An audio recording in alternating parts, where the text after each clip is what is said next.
Hello, Rachna. Good morning. Good morning, sir. Am I audible? Yes, Okay, sir. Yes. thank you. Now you are audible. So, good morning, Tanisha. Good morning, Palak. Good morning, Sahil. Good morning, Rahul. Good morning, Raghav. Good morning, Sakshi. Good morning, Neha. Good morning, Anisha. Good morning, everyone. So, well, let us start the class. हम लोगों ने last class में GS history, जैसे हम लोगों ने first class में history का syllabus GS point of view से क्या सिलेबस है हिस्ट्री का, वो हमने देखा था, राइट। एंड हम लोगों ने लास्ट क्लास में डिस्कस किया था कि हिस्ट्री जो है वो उसका कौन सा सेक्शन जो है वो ज्यादा इंपॉर्टेंट है, that we discuss in last class. And most important, हम लोगों ने लास्ट क्लास में थोड़ा सा एक चैप्टर अपना स्टार्ट किया था, first chapter, that is advent of European companies.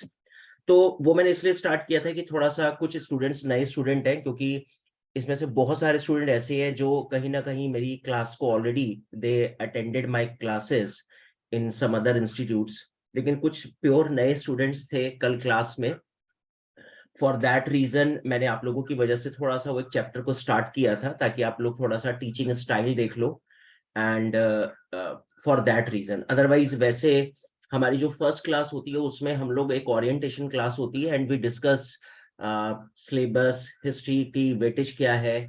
और सबसे इंपॉर्टेंट बात जो मैं अक्सर अपने फर्स्ट क्लास में स्टूडेंट्स के साथ शेयर करता हूँ, वो मैं पिछली क्लास में नहीं कर पाया, but right now I am going to discuss. अब वो क्या है, वो ये कि आप सब चूंकि यूपीएससी की प्रिपरेशन कर रहे हो, तो आप लोगों को एक आइडिया होना चाहिए कि क्या टारगेट होता है प्री का, मेंस का, फाइनल इंटरव्यू का, और किस तरह के क्वेश्चंस प्री में सेट हुए पिछले लास्ट 3 to 4 years में, एंड किस तरह के क्वेश्चंस मेंस में यूपीएससी ने फ्रेम किए, वो मुझे डिस्कस करना था फर्स्ट क्लास में, बट आई डिड नॉट, लेकिन मैं आज उसको डिस्कस करूंगा। एंड मैं फिर आपको कुछ टॉपर्स की मार्कशीट में अक्सर दिखाता हूँ। इसके दो रीजन होते हैं, there are two reasons. Reason number one, कि एक तो थोड़ा स्टूडेंट थोड़ा मोटिवेट हो जाता है कि ओ अच्छा, इतने मार्क्स में ये टॉपर बन गया, तो व्हाई नॉट मी, मैं क्यों नहीं कर सकता, है ना। तो कोई बहुत बड़ा हवा नहीं है यूपीएससी। वो बात अलग है कि कई बार कोचिंग इंस्टीट्यूट्स, फैकल्टी और स्टूडेंट खुद अपने आप में कुछ ऐसा एज्यूम कर लेता है कि यार बहुत टफ एग्जाम है। सच बात तो ये है कि जो एग्जाम निकालते हैं स्टूडेंट, क्योंकि हम इतने सालों से क्लासेस ले रहे हैं, तो हमारी क्लासेस में बड़े बड़े इंस्टीट्यूट्स में 400-400 500-500 बच्चा, 400-500 एस्पिरेंट बैठा होता है। उसमें से 2-3-4 का सिलेक्शन होता है, और बाकी का सिलेक्शन इसलिए नहीं होता कि एग्जाम टफ है।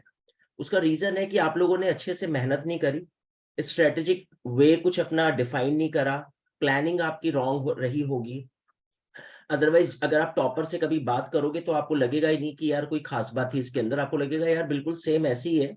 बस वही है ना, टॉपर्स डू थिंग्स डिफरेंटली, वो एक प्रोवर्ब है बड़ी फेमस, कि ये चीजों को थोड़े अलग ढंग से करते हैं, बस इसी वजह से इनका सिलेक्शन हो जाता है, राइट। थोड़ा प्लान्ड वे में पढ़ते हैं वो लोग। तो अभी हम मार्कशीट्स देखेंगे 2022 का, जो भी 23 में रिजल्ट आया। मैं लास्ट 3 इयर्स की मार्कशीट आपके साथ डिस्कस करूंगा और दिखाऊंगा आपको कि क्या फर्क होता है, मेंस का कितना इंपॉर्टेंट रोल है, आपकी राइटिंग स्किल का कितना इंपॉर्टेंट रोल है, right. So I think let us start. Rachna, so should we start our class?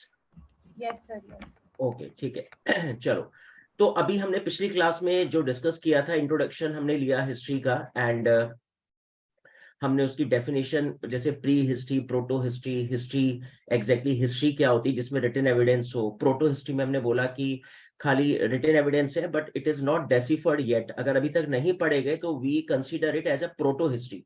और प्री हिस्ट्री तो बिल्कुल वो जिसमें हमें कुछ अता पता नहीं है, बस खाली हमारे पास कुछ आर्कोलॉजिकल सर्वे से हमें कुछ एविडेंस मिले, उसको हम लोग हिस्ट्री बोलते हैं। खैर ये सब डेफिनेशन अभी विल डिस्कस अगेन, फिर से आ जाएंगे ये सब डेफिनेशंस। फिर हमने कल ये डिस्कस किए 10 सेक्शंस हिस्ट्री के, एंड इन्हीं को मैंने थोड़ा और अपनी स्लाइड्स में डिफाइन कर रखा है और इलेबोरेट किया हुआ है। मैं भी नोट्स आज शेयर करूंगा आप लोगों के साथ, राइट।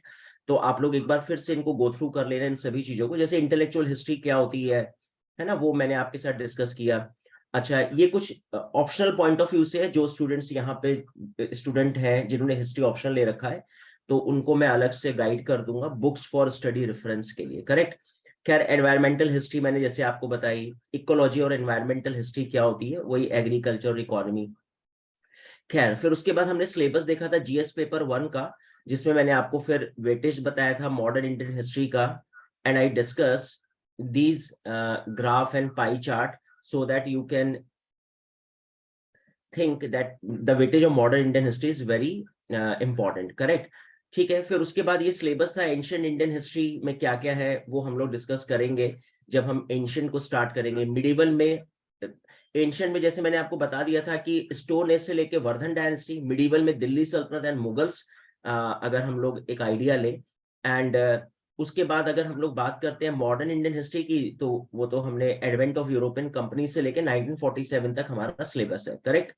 चलो खैर, तो अभी हम बात करते हैं, आगे चलते हैं। और मेंस में जैसे मैंने आपको कल शायद ये डिस्कस कर लिया था ऑलरेडी, आई डिस्कस कि मेंस में हमारी 3 चीजें आ जाएंगी सिर्फ, world history, modern Indian history और आर्ट एंड कल्चर से रिलेटेड क्वेश्चंस वो मेंस में पूछता है, करेक्ट? ठीक है, फिर ये मैंने आपको बताया एंशिएंट, मिडिवल और मॉडर्न में क्या क्या सेक्शन थे, बीसी और एडी क्या होता है, बीसीई एंड सीई में क्या डिफरेंस है, that I discuss with you. And फिर उसके बाद हमने कुछ एमसीक्यूज को डिस्कस किया था, करेक्ट? तो ठीक है, अभी हम इन एमसीक्यूज से आगे चलते हैं। और अब सबसे पहले तो मैं आपको 2023 जो अभी इस बार का प्रीलिम्स था, पहले मैं कुछ क्वेश्चंस आपको दिखाना चाहता हूं कि किस तरह के क्वेश्चंस यूपीएससी ने पूछे। खाली हम लोग व्यू करेंगे क्योंकि अभी आप लोग शायद आंसर ना दे पाओ, तो मैं पूछूंगा भी नहीं अभी आपसे। I am not going to ask these questions, right Tanisha? Yes, correct Tanisha. So अभी 2023 का paper we are discussing. So see, अगर मैं यहाँ पे पेपर की बात करूं जो इस बार हिस्ट्री के क्वेश्चंस फ्रेम हुए, तो अगर आप देखोगे तो मैं कुछ क्वेश्चंस यहाँ पे आपको शो कर रहा हूं। जैसे soul are not only the property of animal and plant life, तो एक तरह से रिलीजन बेस है, मतलब किसने बोला कि living and non living thing में लाइफ एग्जिस्ट करती है? तो एक तरह से, वैसे इसका आंसर मैं आपको बता दूं, इसका आंसर है जैनिज्म।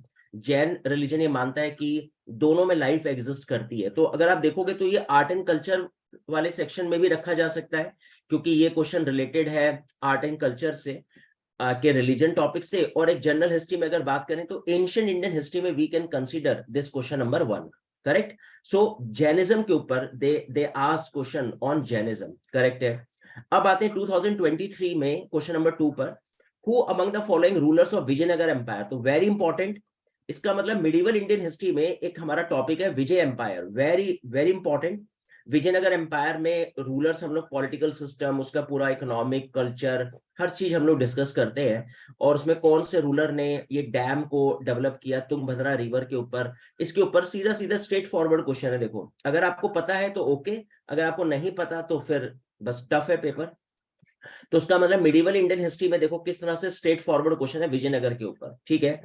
आगे चलते हैं, एक और क्वेश्चन देखते हैं। ये इनके एक्सप्लेनेशन मैंने मेंशन करे हुए हैं, तो जब मैं आपके साथ नोट शेयर करूंगा तो आपको कंप्लीट नोट्स होंगे, ये आपको कोई टेंशन नहीं होगी कि इसका आंसर क्या है। अगली स्लाइड में इनके आंसर्स मेंशन है हर क्वेश्चन के बाद। उसके बाद फिर अगर आप देखोगे तो यहाँ पर in which of the following reasons was Dhanyakataka which flourished a prominent Buddhist center? अब देखो फिर से एक बौद्ध धर्म के ऊपर एक और question, Jain religion, he asked one question on Jain religion, he asked another question on Buddhism, right? तो उसका मतलब ये रिलीजन को फोकस किया इस बार, 2 क्वेश्चंस ही आस्क्ड, ओके। आगे चलते हैं। ये धान्य कटक एक बहुत इंपॉर्टेंट बुद्धिस्ट सेंटर है, तो पूछ रहा है वो कौन सा स्टेट में पड़ता है। अगर आप देखो तो सिंपल स्ट्रेट फॉरवर्ड क्वेश्चन है, इसमें कहीं ऐसा नहीं लग रहा कि कोई यूपीएससी का पेपर है। ये एसएससी और बैंकिंग में भी सीधे सीधे ऐसी क्वेश्चन आते हैं, क्लैरिकल के एग्जाम में भी वो कमीशन जो है पूछता है इसी तरह के स्ट्रेट फॉरवर्ड सीधे सीधे क्वेश्चन, ठीक है। और चलते आगे चलते हैं। अब आप देखो फिर से सीधा स्ट्रेट फॉरवर्ड क्वेश्चन, ये सारे क्वेश्चंस हमारे नोट्स में थे। मैं आपको पहले ये भी बता दूं कि यूपीएससी ने 13 क्वेश्चंस पूछे और 13 के 13 क्वेश्चंस हमारे नोट्स में से थे। वो बात अलग है कि कोई स्टूडेंट 9 कर पाया, कोई 10 कर पाया, कोई 8, कोई 7, लेकिन ये सारे क्वेश्चंस हमने अपनी अपनी क्लासेस में डिस्कस किए थे। कौरकई, पोमपुहार, मुशरी, ये कहाँ पे, ये क्यों फेमस है, हमने तो खैर इसके ऊपर काफी अच्छे से स्टडी करी थी। बट यूपीएससी आज ओनली सिंपल क्वेश्चन, ये है क्या? तो वो ये अगर मैं आपको बताऊं तो ये पोर्ट्स हैं, और पीछे वाला जो बुद्धिस्ट क्वेश्चन था उसका आंसर आंध्र प्रदेश था, वो जो धान्य कटक है वो आंध्र प्रदेश में था, करेक्ट। तो मैं आपको थोड़ा थोड़ा आंसर बताता जा रहा हूँ, बाकी जब हम चैप्टर्स में आएंगे तो हम इन सब चीजों को अपने सेक्शन में हमारी सब चीजें कवर हो जाएंगी। तो वेल ये पोर्ट्स हैं, बड़े फेमस पोर्ट्स हैं, उस समय बिजनेस, ट्रेड एंड कॉमर्स होता था इन्हीं पोर्ट्स के थ्रू। जब मैं कल डिस्कस कर रहा था कि India was famous as a golden bird, तो यही गोल्डन बर्ड, यही पोर्ट्स जो है, they all these ports playing a very important role, right?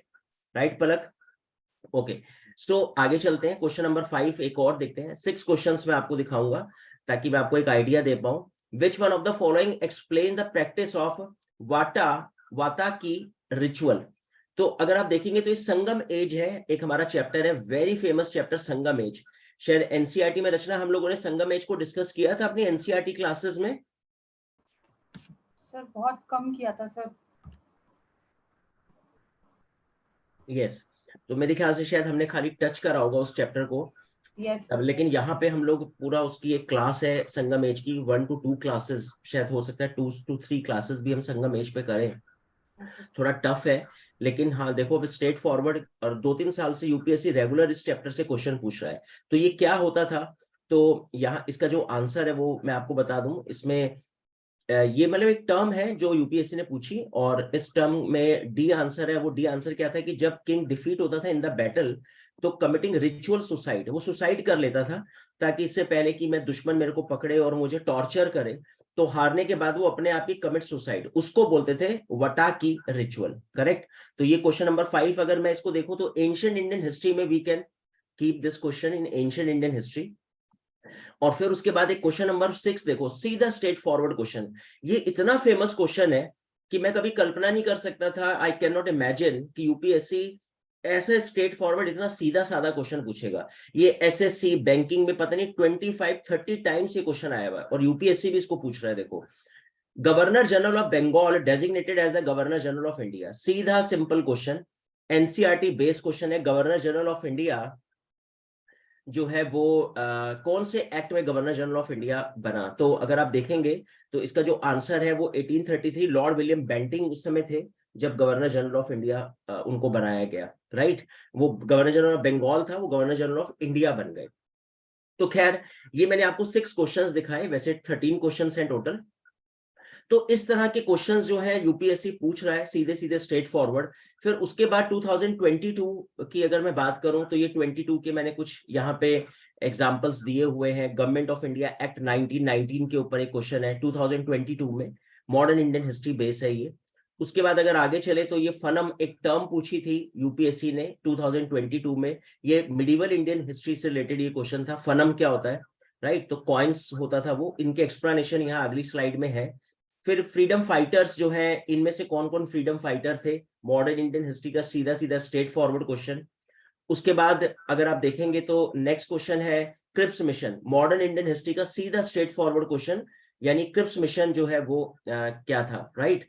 उसके बाद यहाँ पे ये कुछ बुक्स हैं, इनमें से ये बताना था कि इनमें से कौन सी बुक जो है वो जैन जैन टेक्स्ट से रिलेटेड है। तो वैसे मैं अगर आपको बताऊं तो इसमें एक बुक जो है वो बड़ी फेमस बुक है, और वो बुक है अ, अवदान शतक। ये जो अवदान शतक है ना, ये बुद्धिस्ट बुक है। मतलब मैं आपको एक ये भी व्यू दे रहा हूं कि किस तरह से क्वेश्चन को निकाला भी जा सकता है। कुछ स्टूडेंट्स को ये याद रहा, क्लास में मैंने उनको पढ़ाया था कि अवदान शतक एक बुद्धिस्ट बुक है। तो अगर आप देखोगे तो ये 3 अगर आपको पता लग गया, उससे भी आंसर निकल गया। कैसे? अवदान शतक, अवदान शतक, अवदान शतक। तो अगर आप देखोगे तो इसका मतलब अगर 3 इन तीनों ऑप्शंस में है, तो अगर आपको 1 to 4 के बारे में नॉलेज नहीं भी है, तो भी आपका आंसर हो जाएगा बी फॉर बॉम्बे, क्योंकि 3 नहीं है, जहां जहां 3 है वो आंसर नहीं है। तो कई बार इस तरह भी थोड़ा ब्रेन स्टॉर्मिंग आप लोग को करनी चाहिए अपने कॉम्पिटिटिव एग्जाम्स में, करेक्ट? तो ये एक क्वेश्चंस के पैटर्न मैंने आपको दिखाए। इसमें मैं आपको यहाँ पे सिर्फ इतना दिखा दूं कि ये 2022 के क्वेश्चंस है, ये जितने क्वेश्चंस आए वो सब मैंने यहाँ मेंशन करे हैं। एंड आफ्टर दैट ये 2021 के क्वेश्चंस हैं। जब आपका एक बार सिलेबस कंप्लीट हो जाएगा और आप इन क्वेश्चंस को दोबारा देखोगे, तो यू फील कंफर्टेबल कि ये सारे क्वेश्चंस हम ऑलरेडी अपनी क्लासेस में डिस्कस कर चुके हैं। तो यहाँ पे मैंने 2020 तक के क्वेश्चंस डिस्कस किए हुए हैं। अब एक बार एक नजर, अब एक ओवरव्यू लेते हैं मेंस के क्वेश्चंस के ऊपर, करेक्ट? सो एक्सक्यूज मी, मैं कुछ सेकंड का मेरे को टाइम देना आप, वेट ए सेकंड। तो तब तक आप इस स्लाइड को जरा एक बार रीड करना।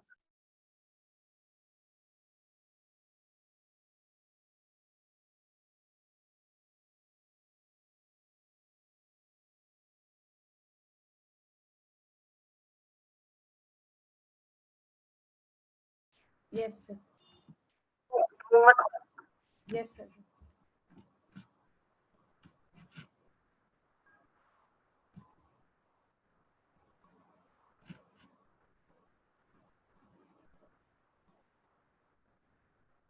हाँ ये सर ईशा, तब तक आप मेरे को बताएं इसका answer.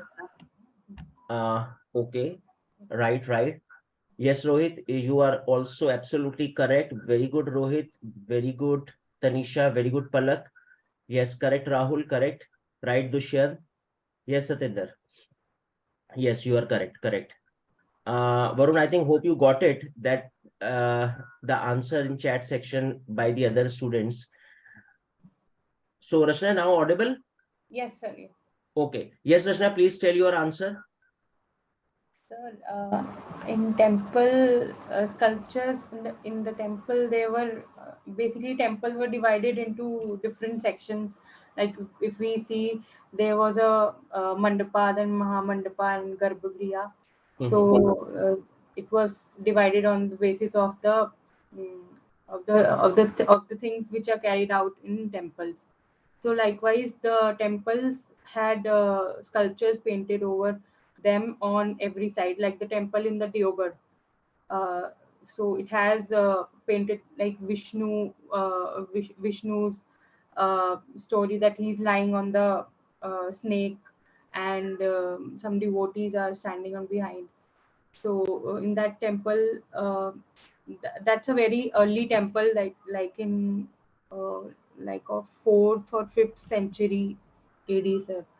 Okay, so Yes. that's fine that you explained temple sculpture, but you could not explain that what is the connection of temple is sculpture with social life. तो ठीक है, यहाँ पे कुछ स्टूडेंट ने आंसर दिए हैं। सिंपल एक लाइन का आंसर है रचना इसका, कि जितनी भी टेम्पल की वॉल्स होती थी ना, उसमें जो भी इमेजेस उस समय डिपिक्ट की जाती थी, that is totally based on social life. Are you getting my point? तो क्या होता था कि उस समय का जो भी सोशल लाइफ है, जैसे as you entered into the temple, तो जैसे आपने भी एक आंसर दिया कि सर विष्णु और मदर गॉडेस लक्ष्मी जो है, अगर हमें उनकी स्कल्पचर जो है दिखाई देती है on the wall of the temple, right, and they depicted 2 or 3 gods, तो इट मीन्स सबसे पहले हमें ये समझ में आ गया देयर रिलीजियस फेथ क्या है, what kind of religious faith, what kind of god they worshipped during that time period. And suppose they depicted on the wall like a farmer, right, like a businessman, क्योंकि कई सारी walls पे कुछ इस तरह की कलाकृतियां या उस समय की पेंटिंग्स या उस समय का डांस स्टाइल, तो in this way we came to know the dance form of that particular time period, we came to know the economy of that time period. Suppose they use gold, silver and other precious metals, so it means the economical condition of that particular era was very strong. So in this way we have to highlight these points so that we can connect the social life with the temple sculpture. Are you getting my point, Rachna? Yes, sir. Yes, sir. Okay okay, अब question number 2 पर आते हैं। Why did the armies of British East India Company, mostly comprising of Indian soldiers, win consistently against the more numerous and better equipped armies of then Indian rulers? तो ये तो बहुत ही general question है in fact, कि East India Company की तो एक तो अपनी आर्मी नहीं थी, they did not have their own army. Second, they Subsidiary alliance, sir. Indian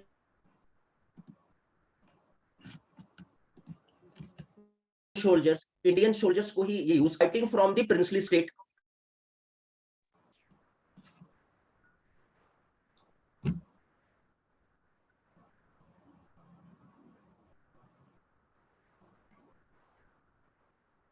Suresh is fighting कर रहा है, और जो प्रिंसेस स्टेट्स की आर्मी है, they all were facing defeat. तो इसका रीजन क्या था? तो रीजन यही है, ईस्ट इंडिया कंपनी बड़ी सिस्टमैटिक थी,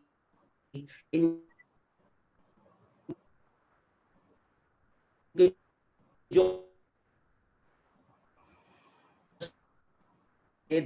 they all were, and guns they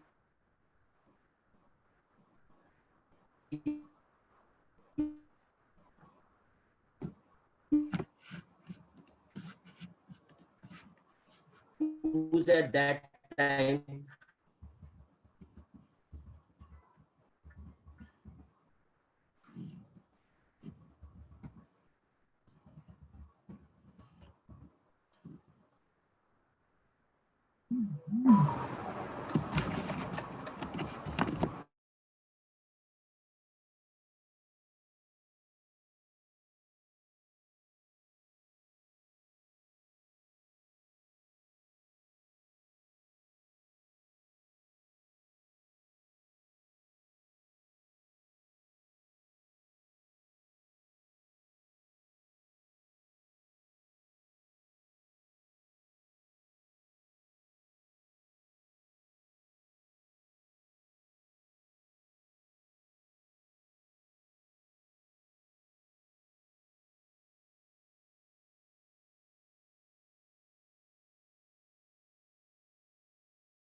Am I audible?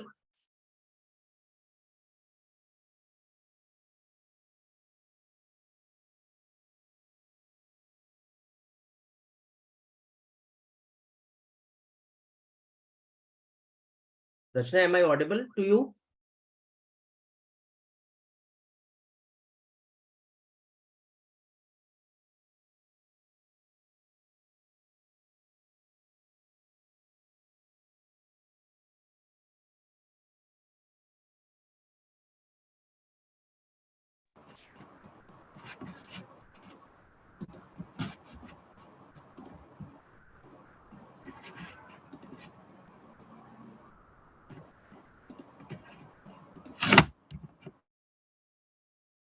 Am I audible, Rachna?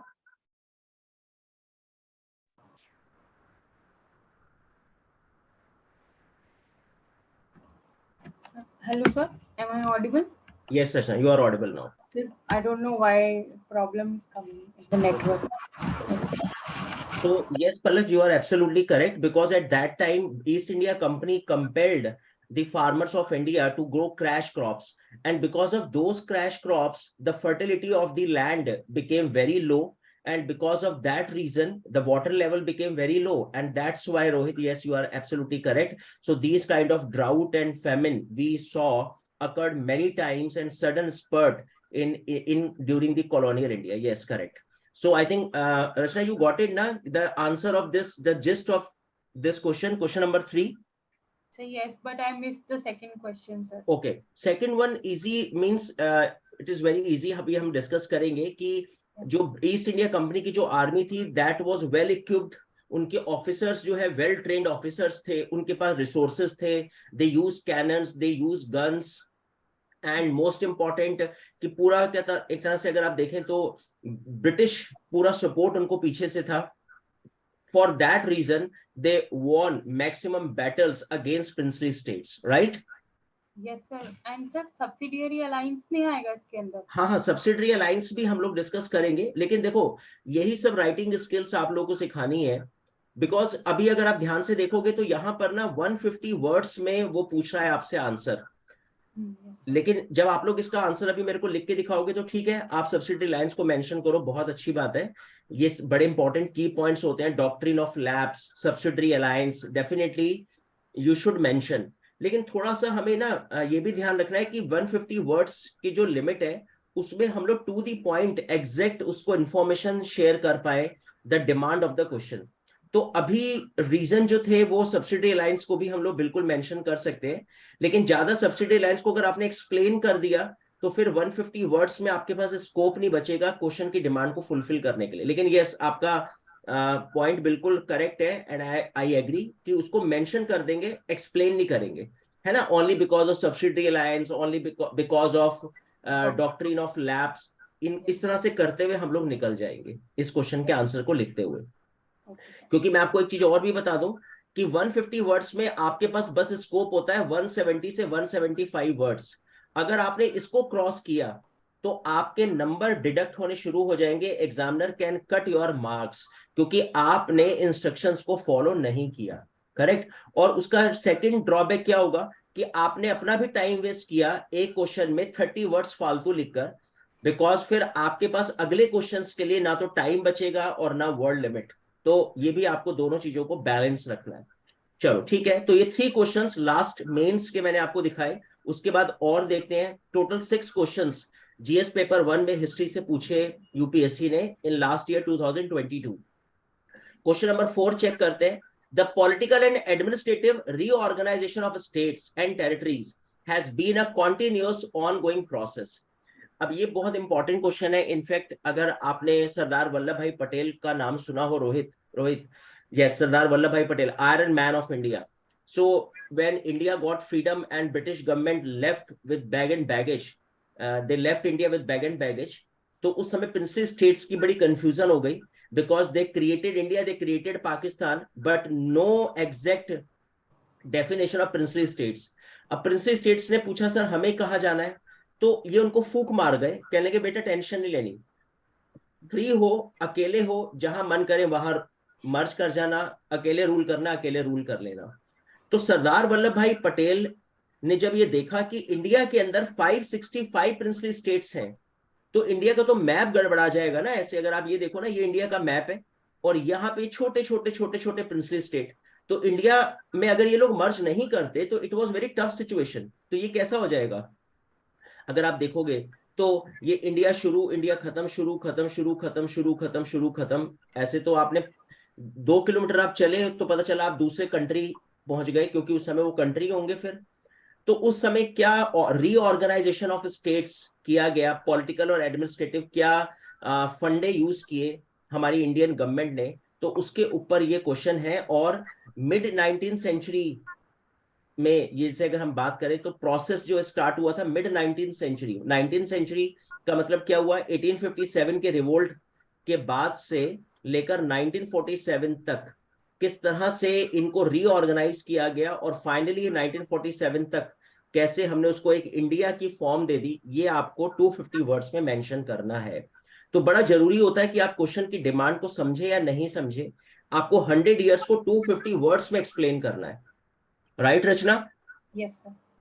Okay तो देखो, मॉडर्न इंडियन हिस्ट्री के वैसे सीधे सीधे स्ट्रेट फॉरवर्ड क्वेश्चन है। क्वेश्चन नंबर 5 पर आते हैं। The main contribution of Gupta period and Chola period to Indian heritage and culture. Simple question है, गुप्ता पीरियड और चोला पीरियड का क्या कॉन्ट्रीब्यूशन है अपने इंडियन हेरिटेज एंड कल्चर में। तो डेफिनेटली हमें क्या डिस्कस करना है, टेम्पल आर्ट एंड आर्किटेक्चर, उस समय कोई डांस फॉर्म आई हो, कोई नया म्यूजिक सिस्टम इनकी तरफ से कोई लॉन्च हुआ हो गुप्ता पीरियड में। जैसे कहते हैं कि वीना जो है वो Samudragupta was a great player of Veena, he was a Veena exponent, तो एक नया इंस्ट्रूमेंट है। उस तरह से अगर हम लोग देखें तो कुछ खान पान, कोई उनका रहन सहन, उनके ड्रेसिंग सेंस में कुछ नया इन्होंने इन्वेंशन की हो, तो गुप्ता और चोला दोनों का। तो अब इसमें एक बैलेंस है, गुप्ता पीरियड है नॉर्थ इंडिया, चोला साउथ इंडिया। सो 250 वर्ड्स में आपको अप्रोक्स 100 वर्ड्स या 75 वर्ड्स, आप मान के चलो कि 75 से लेकर कुछ 100 वर्ड्स अराउंड आपको यहाँ पे बैलेंस करना है, और 75 से 100 वर्ड्स आपको ये बैलेंस करना है। तो ये 200 वर्ड्स आपके हो जाएंगे। 25 वर्ड्स का इंट्रोडक्शन, 25 वर्ड्स का and, that is aggregate 250 words. अब यहाँ पे क्या स्टूडेंट का चेकिंग होती है, ध्यान से सुनना। किसी स्टूडेंट का गुप्ता पीरियड पे बड़ा अच्छा कमांड है but lagging behind Chola period, तो पता चला उसने लिख दिए 150 वर्ड्स गुप्ता पीरियड और ओनली 50 वर्ड्स चोला पीरियड। तो ये आपने क्लियरली उसको मेंशन कर दिया कि सर चोला पीरियड के मुझे नॉलेज नहीं। तो वो भी आप क्या करने वाला है, वो आपको 15 मार्क्स में से 7.5 गुप्ता, 7.5 चोला, उसने यहाँ पे पहले ही इसको एग्रीगेट को सेग्रीगेट कर दिया, इस एग्रीगेट मार्क्स को। तो वो यहाँ पे आपको हो सकता है 5 दे दे और यहाँ पे हो सकता है आपको शायद 1 दे। लेकिन अगर आपने बैलेंस आंसर लिखा, आपको नॉलेज थी लेकिन आप बैलेंस आंसर भी लिख पाए, तो फिर आपको नंबर्स भी इक्वल इक्वल मिल जाएंगे। तो ये बड़ी इंपॉर्टेंट पॉइंट है मेंस का क्वेश्चन लिखते समय कि अगर क्वेश्चन में 2 डिमांड्स हैं तो you have to write equal word limit and giving equal word limit to both the demands of the question, correct? तो very important point है, इसको आपको ध्यान में रखना है, keep in your mind. And question number 6, discuss the significance of the lion and bull figure. खैर ये असल में ना उस समय करंट अफेयर्स पे last year, if you all know, yes Anisha, last year NDA government ने हमारा वो नया सिंबल रखा था ना, जब लॉयन बड़ा न्यूज चैनल पे आया था। रचना यू नो कि वो लॉयन जो है वो थोड़ा सा रोरिंग फॉर्म में था, वैसे हमारा जो लॉयन है नेशनल सिंबल वो उसका साइलेंट फॉर्म में रहता है। एनडीए गवर्नमेंट ने, बीजेपी ने उसको थोड़ा रोरिंग फॉर्म में, उसे दहाड़ते फॉर्म में शो किया था। तो उससे उसके ऊपर बेस इन्होंने क्वेश्चन पूछ लिया। वैसे आर्ट एंड कल्चर का क्वेश्चन है, हम लोग इसको डिस्कस करते हैं अपनी क्लासेस में। तो अब टोटल एक बार मैं पहले आपको ये समझा दूं, 2022 में 6 क्वेश्चन है जीएस पेपर 1 में हिस्ट्री सेक्शन से। तो पहले मार्क्स देखते हैं, 10 मार्क, 10 मार्क, 10 मार्क्स। तो 150 वर्ड्स जब जब पूछेगा तो कितने मार्क्स होंगे, 10 marker. 150 words is equal to 10 marker. तो इसका मतलब 30 मार्क्स के क्वेश्चंस पूछे गए, ये 3 क्वेश्चंस 30 मार्कर। और अगर आप अब यहां पे देखोगे तो आप ये देख लो 15 मार्कर 250, समझ गए आप? 250 वर्ड्स 15 मार्कर, 15 मार्कर 15 मार्कर, तो इसका मतलब क्या हो गया, 45। तो 30 प्लस 45, 75 मार्क्स के हिस्ट्री से क्वेश्चंस आपसे पूछे गए। 75 मार्क्स में यूपीएससी ने पूरी हिस्ट्री को आपसे पूछ लिया। तो ये आपको कवर अप करने हैं जीएस पेपर 1 के सेक्शन में। बाकी जो और है उसमें फिर ज्योग्राफी आपसे पूछी जाएगी, और थोड़ा बहुत सोशल सिस्टम है उसमें भी थोड़ा बहुत हिस्ट्री का रोल आ जाता है, लेकिन ये प्योर हिस्ट्री के 75 मार्क्स हैं। सो ये बताओ पहले यहां तक कोई क्वेरी, कोई क्वेश्चन आप पूछना चाहते हो, Rachna and other students? Yes sir mythology का भी है सिलेबस में? Hindu mythology? Yes sir, no, Indian mythology. No वो नहीं है हमारे से। हमारी हिस्ट्री में, हमारे सिलेबस में यूपीएससी ने सिर्फ वही चैप्टर्स डिफाइन करे हैं जिनके एविडेंसेस हैं हिस्ट्री में, जिनके आर्कियोलॉजिकल सर्वे के थ्रू उनके रिमेन्स मिले या कोई एविडेंसेस मिले। लेकिन हिंदू माइथोलॉजी हमारे सिलेबस का पार्ट नहीं है। वो हमारे क्या सिलेबस, वो किसी भी कॉम्पिटिटिव, इंडिया के जितने भी कॉम्पिटिटिव एग्जाम्स हैं उसमें किसी भी कॉम्पिटिटिव एग्जाम्स में सिलेबस में हिंदू माइथोलॉजी नहीं है। लेकिन हाँ, जहां जहां एविडेंस मिले उनको हमने ऐड कर दिया।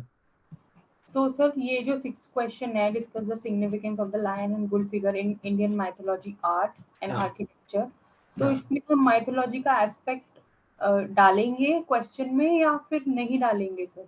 देखो माइथोलॉजी, आप पहले तो आप समझो माइथोलॉजी का मतलब क्या होता है। ये जो लायन और बुल है ना, ये अशोका के आर्ट एंड कल्चर से रिलेटेड क्वेश्चन है, अच्छा, अशोका। जी सर। ठीक है, दूसरी इंपॉर्टेंट बात, लायन और बुल जो है वो जैन और बुद्धिज्म रिलीजन में भी मेंशन किया गया है। जैसे वैसे कहते हैं महावीर जैन को जो है उनका सिंबल लायन था, राइट। और महात्मा बुद्ध के बारे में कहा जाता है कि बुल जो है उनके जवानी, उनके यौवन का सिंबल माना जाता है। तो ये बौद्ध धर्म और जैन धर्म से रिलेटेड है। और अशोका ने जब ये बौद्ध धर्म को एक्सेप्ट किया आफ्टर कलिंगा वॉर, तो उसने 84,000 स्तूपास बनाए, पिलर इंस्क्रिप्शन उसने बनाए। उन पिलर के ऊपर इसने एनिमल कैपिटल को एस्टेब्लिश किया। तो उसने लॉयन, सारनाथ अगर आपको पता हो, है ना, सारनाथ से हमने इसको लिया है। और बुल जो है वो हमने रामपुरवा, एक जगह है वहां पे, वो आयरन पिलर, उसके ऊपर बुल है। तो ये exactly art and culture, Ashoka art and culture का क्वेश्चन है इनफैक्ट। तो वो यही पूछ रहा है कि इनकी सिग्निफिकेंस क्या है। तो सिग्निफिकेंस हमें बुद्धा रिलीजन में क्या सिग्निफिकेंस है उसको एक्सप्लेन करना है, राइट। और इंडियन माइथोलॉजी का मतलब हिंदू माइथोलॉजी नहीं, इंडियन माइथोलॉजी मतलब वही बुद्धिज्म, क्योंकि Buddhism is the part of India. Okay sir, ठीक है सर। और बुद्धिज्म में इनके एविडेंसेस हैं, तो हम इसलिए उसे उस तरह से मोल्ड करेंगे क्वेश्चन को। Okay sir. करेक्ट। चलो, तो ये 2022 का मैंने दिखाया। अभी मैंने तो अपने इसमें सारे मेंशन करे, 2021 के क्वेश्चंस हैं। आपको मैं नोट शेयर करूंगा, आप देखना एक बार इनको। अगर आप देखोगे तो ये 2020 के क्वेश्चंस हैं यहाँ पर, और ये 2019 का क्वेश्चन पेपर है। तो ऑन एन एवरेज अगर मैं पिछले 3-4 सालों की बात करूं, तो 75 से 90 की रेंज है मार्क्स की। और यही पैटर्न है यूपीएससी का, 3 question 10 marker, 3 question 15 marker. Correct. थोड़ा बहुत कभी ऊपर नीचे चेंज कर लेता है। जैसे अगर आप देखोगे तो 2019 में यहाँ पे अगर आप देखोगे तो 10 marker, 10 marker, 10 marker, 10 marker, 4 question है 10 मार्कर के 2019 में। और फिर आप देखो कितने क्वेश्चन उसने पूछे 19 में, फिर से एक और 10 मार्कर, यानी 50। Right, then 50 marker, 15 marker, 15 marker, 15 marker. तो अगर आप देखोगे तो 50, 10 मार्कर, 50 मार्क्स, और 1 2 3 4, तो 60, 15 मार्कर के 4 क्वेश्चन, 1 1 10। तो ये देखो आप कितने क्वेश्चंस इसने पूछ लिए हिस्ट्री में से, और टोटल अगर आप देखोगे तो कितने का पेपर है हमारा, 250। सो 250 में से अगर हम देखें यहाँ पर, तो 1 1 10 प्योर हिस्ट्री से क्वेश्चंस पूछे गए। तो कितना इंपॉर्टेंट रोल प्ले किया होगा हिस्ट्री ने इन 2019 के मेंस जीएस पेपर 1 में। करेक्ट। Yes sir. ठीक है, चलो, अब ये तो रही मेंस और मैंने आपको प्री के क्वेश्चंस दिखाए। अब मैं आपको लेके चलता हूं, ये देखो मैंने 2017 को भी मेंशन करा है, 18 के क्वेश्चंस मेंशन है, 17 के मेंशंस है।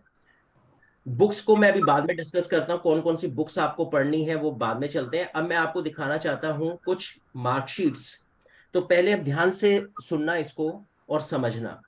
ये मैं 2022 यानी अभी इसी बार का जो रिजल्ट आया उसकी बात कर रहा हूँ। 2022 में एग्जाम हुआ था ना, 23 में रिजल्ट आया हमारा, फाइनल रिजल्ट आया मई में, 23 मई को फाइनल रिजल्ट था। तो वेल रचना, आप भी देखना इसको ध्यान से, और बाकी स्टूडेंट्स जो यहाँ पे जुड़े हुए हैं एंड अदर पोर्टल्स के जितने भी स्टूडेंट्स हैं, सब लोग जरा ध्यान से समझना इस बात को। जनरल कैटेगरी का प्रीलिम्स, देखो पहले आप ये भी समझ लो, प्लीज ट्राई टू अंडरस्टैंड कि प्रीलिम्स के बाद कभी यूपीएससी की ऑफिशियल साइट पे कभी कट ऑफ नहीं आती। तो अगर आपने प्रीलिम्स दिया और कहीं पे कट ऑफ आपने देखी, तो वो ऑथेंटिक नहीं होती। फाइनल रिजल्ट के बाद यूपीएससी सारी कट ऑफ डिक्लेयर करता है। वो बीच में इसलिए नहीं निकालता कि बेमतलब के इश्यूज आएंगे, कोई सुप्रीम कोर्ट में केस फाइल कर दे तो मैं मेंस का एग्जाम नहीं ले पाऊंगा। तो दैट्स वाई फाइनल रिजल्ट के बाद वो बताता है जी प्रीलिम्स की कट ऑफ ये थी, मेंस की ये थी, फाइनल इंटरव्यू के बाद ये कट ऑफ मैंने निकाली है। फाइनल रिजल्ट के बाद सारी कट ऑफ क्लियर करता है। तो अगर आप देखो तो प्रीलिम्स की जनरल कैटेगरी की 88, अब आप 88 का मतलब समझ लो कि 100 क्वेश्चंस में से 44 क्वेश्चंस, सिर्फ 44 क्वेश्चंस जनरल कैटेगरी वाला ठीक कर रहा है, तो उसको मेंस की कॉल आ रही है। और एससी कैटेगरी के अगर आप देखोगे तो 74, 74 का मतलब आप समझ रहे हो, यानी कहीं ना कहीं आप इतना मान के चलो कि मेरे ख्याल से 37 क्वेश्चंस हो गए सिर्फ आउट ऑफ 100, 37 क्वेश्चंस। अब आप मुझे ये बताओ, कौन कहता है कि यूपीएससी टफ एग्जाम है? अगर आप हिस्ट्री में से आपको 13 से 15 क्वेश्चंस मिलते हैं, आपको पॉलिटी से 15 क्वेश्चंस मिलते हैं, आपको इकोनॉमी से 15 क्वेश्चन मिलते हैं, यानी अगर आप पॉलिटी, इकोनॉमी, हिस्ट्री, इन तीनों में से 15 में से 10 10 10 10 11 11 10 to 11 क्वेश्चंस भी इफ यू कवर, तो यार यहाँ पे तो 30 से 33 क्वेश्चंस की रेंज तो यहीं पे हो जाती है कंप्लीट। ये मैं आपको स्ट्रेटेजी बता रहा हूँ कैसे क्रैक करा जा सकता है प्रीलिम्स को, क्योंकि बहुत सारे स्टूडेंट मैं देखता हूँ उनके प्रीलिम्स ही नहीं निकल रहे 3 3 साल से। They all are struggling for prelims. क्यों? क्योंकि आपने प्लान्ड वे में प्रिपरेशन स्टार्ट नहीं करी। 3 टॉपिक कोई भी, आई am not saying history, polity, economy, आप कोई भी कॉम्बिनेशन बना सकते हो, लेकिन स्टैटिक जीके के जैसे ज्योग्राफी को आप ले सकते हो किसी एक को रिप्लेस करके। तो वेल अगर आप देखोगे तो 30 से 33 क्वेश्चंस की रेंज आप कवर कर सकते हो इन तीन से। और फिर अगर आप किसी कैटेगरी में आते हो तो फिर तो आपके लिए कुछ रिमेनिंग बचता ही नहीं है, फिर तो कुछ भी बोनस कहीं से भी कुछ तो आपने पढ़ा ही होगा थोड़ा बहुत बाकी सब्जेक्ट को। 5 से 10 क्वेश्चंस भी अगर आप वहां से खींचते हो तो आपका प्रीलिम्स निकल जाता है। राइट। तो ये तो रही जनरल कैटेगरी। ये ओबीसी में ज्यादा फर्क नहीं है, जनरल कैटेगरी और ओबीसी के, जैसे कुछ स्टूडेंट यहाँ पे ओबीसी के हैं तो वो ज्यादा खुश ना हो क्योंकि ऑलमोस्ट सेम है। लेकिन एससी और एसटी को देखो, एसटी कैटेगरी के यहाँ पे कुछ स्टूडेंट्स हैं, तो यू कैन सी 69 को चलो मैं राउंड फिगर में 70 ले लेता हूँ, तो 35। तो इसका मतलब एससी और एसटी में भी फिर से थोड़ा 2 क्वेश्चंस का फर्क है, लेकिन अगर आप जनरल कैटेगरी और इधर आ जाओगे तो आप देखोगे 9 क्वेश्चंस, तो बहुत बड़ी बात है, 9 क्वेश्चंस का डिफरेंस है। चलो ये तो रही प्री की बात, अब मेंस पर आते हैं। देखो 748 सॉरी 1750 748, अगर आप यहां पे देखोगे तो ये 1750 में से 748 जनरल कैटेगरी की अगर मेंस में मार्क्स हैं तो उसको इंटरव्यू की कॉल होगी, राइट। ही और she was selected for interview, right? Right Anisha, Urvashi. और 748 क्या होते हैं अगर आप देखो तो मेरे ख्याल से 50% से भी कम है। आप अगर मैं इसे 1800 ले लूं राउंड फिगर में, तो इसका 1800 का राउंड फिगर 50% 900 बैठता है। 748 750 अराउंड लेस देन 50% पे आपका मेंस निकल रहा है। और अगर आप यहाँ पे एससी कैटेगरी को देखो तो आप देखो कितने मार्क्स का फर्क है, अप्रॉक्स 50 मार्क्स का, राइट। यहाँ पे लेकिन आप देखोगे तो एसटी कैटेगरी की थोड़ी 5 to 6 ज्यादा है कट ऑफ एससी से, तो एससी की कट ऑफ मेंस में बहुत कम है, 50 मार्क्स का डिफरेंस है। और फाइनल रिजल्ट अगर आप देखो तो 2025 में 960 पे फाइनल सिलेक्शन है, यानी इसको कोई ना कोई जॉब यूपीएससी ने दे दी। और अगर आप यहाँ पे एससी कैटेगरी पे आओ तो आप देखो कितने मार्क्स का फर्क है, 67 मार्क्स, बहुत होते हैं। लेकिन यहाँ पे अगर आप देखोगे तो फिर से एसटी थोड़ा सा अबव है एससी कैटेगरी से, तो एससी कैटेगरी को ज्यादा एज मिल रहा है मेंस में और इंटरव्यू में। तो 960 कोई बहुत बड़ा टास्क नहीं है, क्यों नहीं है, अब मैं आपको मार्कशीट्स दिखाता हूं। I am going to share marksheets of 2022 के टॉपर्स की, जो टॉप 10 स्टूडेंट्स थे इस बार के टॉपर्स, उनकी मार्कशीट देखते हैं और थोड़ा और इसको अंडरस्टैंड करते हैं। चलिए आगे चलते हैं। ये मैंने कुछ बाकी ईयर्स 2021 2020 ऑलमोस्ट सबकी यही कहानी है, अभी मैं आपको दिखाऊंगा इन सबको। लेकिन अब आते हैं ईशिता किशोर पर आते हैं। तो पहले ईशिता किशोर के बारे में देखते हैं। देखो ये टॉपर है और इसके मार्क्स आप एक बार देख लो, see the marks. 124 essay, simple 50%, 250 marks का एसे 124, टॉपर गेन कर रही है 50%। तो बताओ क्या बड़ा टास्क है, क्या आप लोग एक अच्छा एसे लिखकर क्या 50% मार्क्स नहीं गेन कर सकते। अब आते हैं जनरल स्टडी पेपर 1, देखो 113 250 में से 113, अगर मैं यहां पे ये बोलूं कि लेस देन 50% है जीएस पेपर 1 में। जीएस पेपर 2 में अगर आप देखोगे, जीएस पेपर 2 में तो आप देखो ईशिता किशोर की हालत कितनी खराब है, ओनली 98 आउट ऑफ 250। इसका मतलब जो जीएस पेपर 2 का पार्ट है पॉलिटी इंटरनेशनल रिलेशन, उसमें ज्यादा अच्छे स्कोर ईशिता किशोर ने नहीं किए। फिर देखो जीएस पेपर 3 में फिर हाथ टाइट है इसका, और खराब मार्क्स, राइट। जीएस पेपर 4 में फिर वही ऑन एन एवरेज 50%।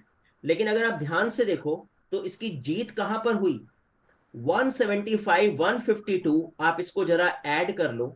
तो अगर आप देखोगे तो ये बैठते हैं राउंड फिगर में, अगर मैं ले लूं तो 325 मार्क्स आउट ऑफ 500 ऑप्शनल। सो यहां पे अगर आप देखोगे तो लमसम इसके 325 मार्क्स है 500 में से। इसका मतलब ऑप्शनल का बहुत इंपॉर्टेंट रोल है।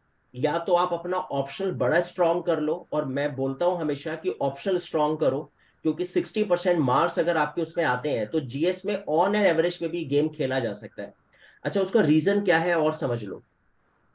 रीजन ये है कि ऑप्शनल का एक डिफाइंड सिलेबस है ना, जैसे आपने एक ऑप्शन लिया, you opt one particular optional, तो उसका एक सिलेबस है, तो आपके पास एक विजन है कि ये मेरा सिलेबस है and I have to make good command on this particular subject.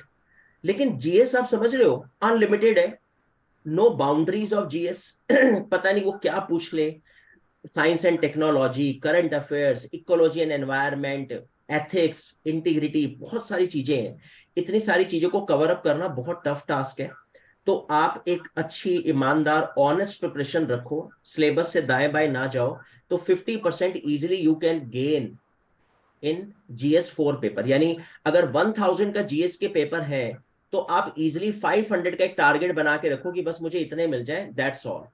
लेकिन अगर मुझे ऑप्शनल में 300 मिल जाते हैं तो आप देखो स्कोर क्या हो रहा है 800।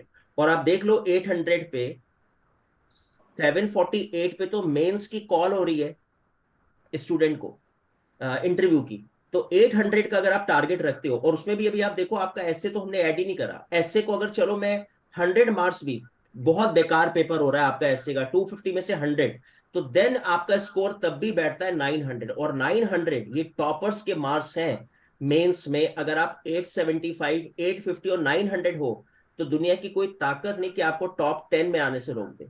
ये आपकी प्लानिंग होनी चाहिए यूपीएससी के लिए। Getting my point? और फिर आप देखो रिटेन टोटल उसका 868, देखो आ गया ना वही स्कोर। यही टॉपर्स की प्लानिंग होती है। जीएस के 4 पेपर्स को ऑन एन एवरेज ऑप्शनल पे 60%, बोनस पॉइंट रखो अगर कहीं कुछ ऊपर नीचे हुआ तो एसए को बैकअप, ये मेरा बैकअप प्लान है एसए। और फिर पर्सनालिटी टेस्ट में मेरे को 100 100 150 125 कुछ ऐसे मिल जाए तो कहीं ना कहीं मैं टॉप 10 में आ जाऊंगी। तो आप देखो 157 है इशिता के, 1023 इसके टोटल ग्रैंड टोटल है। अब मैं आपको यहाँ पे एक थोड़ा सा डिफरेंस दिखाता हूँ, बाकी स्टूडेंट्स जो टॉपर्स हैं टॉप 10 के उनकी मार्कशीट्स देखते हैं। अब यहाँ पे जरा थोड़ा इसको समझो। देखो इशिता के 901 है मेंस रिटन मार्क्स, राइट, और इंटरव्यू में इसके हैं 193 मार्क्स, राइट। 1094 इसका टोटल बैठता है, करेक्ट। अगर आप यहाँ पे देखोगे तो खैर इसके इंटरव्यू में भी मार्क्स अच्छे हैं और रिटेन में भी अच्छे थे, लेकिन अगर आप देखो तो सबके जितने भी ये टॉपर्स हैं ये 800 800 800 प्लस पर है सब टॉपर्स। और सबके अगर आप इंटरव्यू के मार्क्स देखो तो ऑन एन एवरेज 180 180 180 180 190 कुछ इस तरह से। तो ये आपकी प्लानिंग अगर है कि 300 ऑप्शनल, 500 मेरे जीएस, और लमसम 100 और 120 110 मेरे अगर आ जाते हैं एसए में, तो मैं कहीं ना कहीं 900 अराउंड पर आ जाऊंगा। और फिर उसके बाद 100 से 150 अगर मुझे इंटरव्यू में मिलते हैं तो मेरा स्कोर हो जाएगा 1000 प्लस। और ये टॉपर्स की स्ट्रेटजी होनी चाहिए। पहले बताओ ये समझ में आया? Rachna, Tanisha, Palak, Yes. Rohit, Bhardwaj, Satendra, got it? Yes, sir. Clear है रचना? Yes, sir. ओके ठीक है। अच्छा, अब मैं यहाँ पे थोड़ा सा आगे लेके चलता हूँ आपको। ये लास्ट ईयर की बात कर रहा हूँ। लास्ट ईयर में अगर आप देखो फिर से, ये श्रुति शर्मा का आपने नाम सुना होगा। श्रुति शर्मा टॉपर थी लास्ट ईयर की। ये 932 उसके मेंस में मार्क्स हैं। उसका इंटरव्यू देखो आप 173। अब आप ध्यान से देखना, ये 201 है प्रीतम कुमार 9th रैंक। इसके मेंस में नंबर कम है श्रुति शर्मा से अप्रोक्स 100 मार्क्स, अप्रोक्स 100। इंटरव्यू में इसके मार्क्स ज्यादा है 20 30, लेकिन चूंकि श्रुति शर्मा के मेंस का score was very good, that's why she became topper of 2021।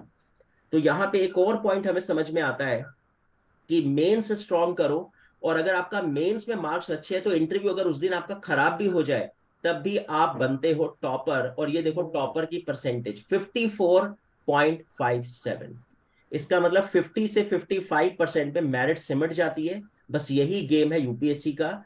कोई ऐसा होनहार बालक बालिका नहीं है जो 60 और 65 स्कोर भी कर पाए। टॉपर 55 पे रुक जाता है। तो आप समझ जाओ कि थोड़ी सी प्लान्ड स्टडी करी जा सकती है। अब और चलते हैं पीछे, मैं आपको और लेके चलता हूँ। ये देखो लास्ट 2020 के टॉपर, ये 2020 का टॉपर था शुभम कुमार। अब देखना इसको ध्यान से, 878 इसके मार्क्स। आप इन सब से कंपेयर कर लो, इसके मार्क्स सबसे ज्यादा है मेंस में बाकी 7 एस्पिरेंट से। और एक चीज और ध्यान से देखना, इसके इंटरव्यू में मार्क्स सबसे कम है बाकी एस्पिरेंट से। See the difference. सिर्फ अपने मेंस के दम पे Shubham Kumar became the topper of 2020 UPSC exam. So I think hope you understood, all you understood. कुछ विजन क्लियर हुआ आप लोगों को? Yes, sir. Yes, sir. Right right Palak, correct correct. तो मैं हमेशा इसीलिए एक सजेशन आपको देता हूं, और इसको आप अभी ध्यान से सुन लो। ये जो टाइम पीरियड चल रहा है ना, जितने भी आप में से स्टूडेंट है 2024 के लिए जो प्रिपेयर कर रहे हैं, प्रिपेयरिंग फॉर टारगेटिंग 2024, अभी चल रहा है ये जुलाई। जल्दी से ना जुलाई तक फिक्स करो अपना ऑप्शनल, राइट। और ऑप्शनल एक बड़ा समझदार स्टेप होता है आपके जीत और आपकी हार में। आपने गलती से अगर एक गलत ऑप्शन चूज किया तो वो आपकी सारी प्रिपरेशन धाराशायी कर देगा। इसलिए एक ऐसा ऑप्शन चूज करो जो आपको जीएस में भी बहुत फायदा दे जाए, यानी एक स्मार्ट ऑप्शनल कि जिसका जीएस में भी रोल हो। जैसे मैं अक्सर बोलता हूं, अगर जैसे मेरे से उस दिन उस स्टूडेंट पूछ रहे थे कल क्लास में, इवनिंग वाली क्लास में, तो मैंने उनको बोला था देखो इकोनॉमिक्स, ज्योग्राफी, हिस्ट्री, ये तीन ऑप्शनल ऐसे हैं कि अगर आपकी कोई वेल डिफाइंड फील्ड नहीं है, if you do not have well defined field, कि आपका कोई साइंस बैकग्राउंड है और आपने उसमें कोई आईआईटी में कोई सब्जेक्ट ले रखा है, तो फिर तो देखो आपको definitely you must go with that particular subject. But अगर आप प्लेन ग्रेजुएट हो, आपको ये कंफ्यूजन है कि यार ये ले लूं या ये ले लूं, तो please try to opt history, geography, economics में से कोई एक ऑप्शन लो, बिकॉज ये ऑप्शन आपको जीएस के 60% आपकी प्रिपरेशन ऑलरेडी कवर करवाएंगे। ये सब पढ़ेंगे। आपको ज्योग्राफी में से 10 से 15 क्वेश्चन प्री में मिलेंगे, मेंस में मिलेंगे अच्छे मार्क्स। इकोनॉमिक्स में आपको मिलेंगे 15 क्वेश्चंस और मेंस में आपको 100 अराउंड 110। तीनों का सेम पैटर्न है।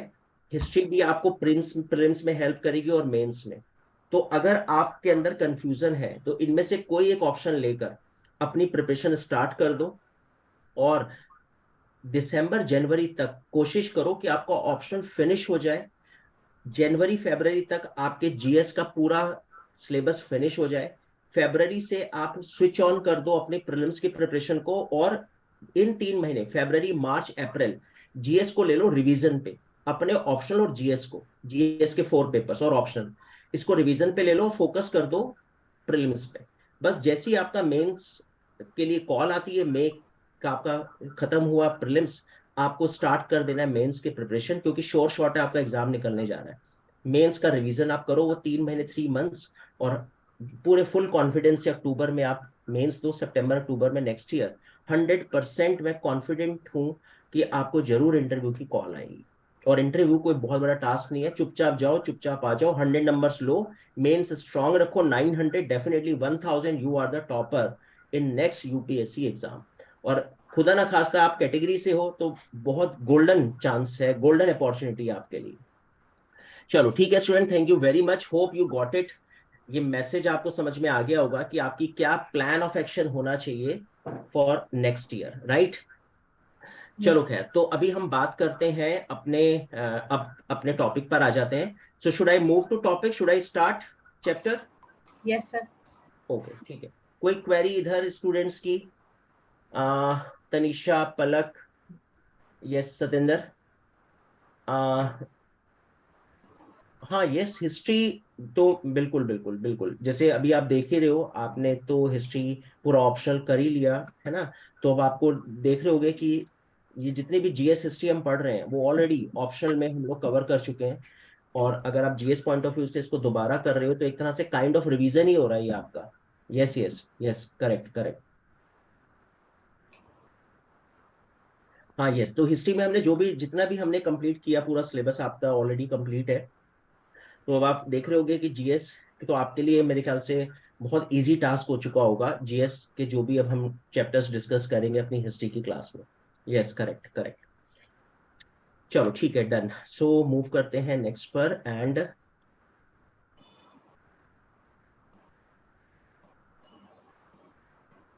ओके, तो लास्ट क्लास में हमने एडवेंट ऑफ यूरोपियन कंपनीज को स्टार्ट किया था, एंड हमारा ये फर्स्ट चैप्टर था। तो अब हम करते हैं इस चैप्टर में कंपनीज को one by one discuss. And मैं इसको भी आज शेयर करूंगा, आज या कल, इस चैप्टर को जो हम आज डिस्कस करेंगे, करेक्ट? तो advent of European companies, right, जिसमें हमने डिस्कस किया कि ये क्रोनोलॉजिकल ऑर्डर था, किस तरह से इटली के बीच में मीडिएटर आ गए, अरब मर्चेंट्स आ गए। एंड लास्ट ईयर मैंने आपको बोला था कि रचना मेरे को बताओगे कि वो कौन सा मर्चेंट था with the help of that particular Gujarati seller Vasco da Gama reached India. Sir Ahmed नाम था सर उनका, अजमल अहमद है। हाँ ठीक है, अब्दुल माजिद करके वो सेलर था, और अभी उसकी हेल्प से जो है Vasco da Gama Malabar coast पे पहुंचा। And before Vasco da Gama Bartholomew Dias did found that route from Lisbon to Cape of Good Hope. ठीक है, चलो आगे चलते हैं। अब हम स्टार्ट करते हैं वन बाय वन कंपनीज को। हमने जैसे ये बोला कि मैंने कल ये पॉइंट आपके साथ डिस्कस किया था, लेकिन नॉट स्लाइड में हमने डिस्कस नहीं किया। See why did Europeans come to India. तो जैसे मैंने आपको बताया कि कॉटन इंडिया का बहुत फेमस था, कॉटन पॉइंट ऑफ व्यू से। हैंडीक्राफ्ट इंडिया का was very famous, spices very famous. और फिर लैंड रूट पे कॉन्फ्लिक्ट्स होते थे, जैसे मैंने आपको बताया कि वो टोल टैक्स लेते थे। लेकिन अगर आप सी रूट को फॉलो कर रहे हो तो there was no kind of conflict. To reduce conflict taxation for those reasons they found sea route to reach India। ठीक है, करेक्ट है। आगे बढ़ते हैं, नेक्स्ट पर आते हैं। ये कंपनी की सीक्वेंस थी जाने की। सॉरी, मतलब यहाँ पे ये लोग कैसे आए, लेकिन अब ये लोग गए कैसे, यहाँ पे मैं आपको थोड़ा सा यहाँ पे डिफाइन कर देता हूँ, लेकिन फिर भी मैं कुछ स्टूडेंट से पूछूंगा। So please write in chat section. Rachna, आप भी मेरे को बताओ कि इनमें से कौन सी कंपनी है जिसने हिंदुस्तान को सबसे पहले छोड़ा। सबसे पहले छोड़ा सर, पोर्टुगीज। पोर्चुगीज? नहीं, wrong answer. Yes, correct. Correct है नेहा, आपका आंसर बिल्कुल करेक्ट है। सबसे पहले हिंदुस्तान से जो जाने वाली कंपनी थी वो थी आपकी डेनिस, डेनमार्क। मतलब ये कंपनी कहते हैं इंडिया से सबसे पहले गई। और इसका ज्यादा फोकस ना असल में यहाँ पे था नहीं, थोड़ा मिशनरीज एक्टिविटीज को ज्यादा फोकस कर रहे थे। और इनका ईयर क्या है, 1695 में दे लेफ्ट इंडिया। तो first company left India, Danes. उसके बाद सेकंड नंबर पे कहते हैं कि जो कंपनी हिंदुस्तान को छोड़ के गई, एंड दैट वाज डच। अब ये डच की क्या क्या कहानी रही वो तो खैर अभी हम डिस्कस करेंगे।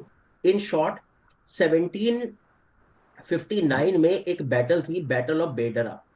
और इस बैटल में ईस्ट इंडिया कंपनी से इनकी बैटल हुई, और इसमें ईस्ट इंडिया कंपनी ने इनको डिफीट किया। तो अप्रोक्स इसके बाद ये लोग धीरे धीरे वाइंड अप कर गए अपना बिजनेस। तो 1759 बिकॉज ऑफ बैटल ऑफ बेडरा को हम लोग एक टारगेट पॉइंट बनाते हैं, और यहीं से इनका डिक्लाइन शुरू हो गया। तो ऑलमोस्ट ये लोग चले गए 1760 तक।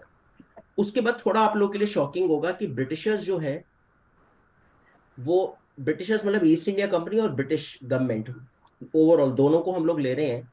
थर्ड नंबर पे ये लोग हिंदुस्तान से गए 1947 में। तो यहाँ इसलिए कुछ शॉकिंग होगा कुछ स्टूडेंट्स के लिए जिन्होंने हिस्ट्री ऑप्शनल की क्लासेस नहीं ली, उसमें भी हमने डिस्कस किया था कि 1947 के बाद Portuguese and French east India company को हमने बाहर निकाला। तो आप सोच रहे होंगे कि सर हमने तो पूरा नेशनल मूवमेंट हमने सिर्फ अंग्रेजों को फोकस किया, we did not focus French and Portuguese.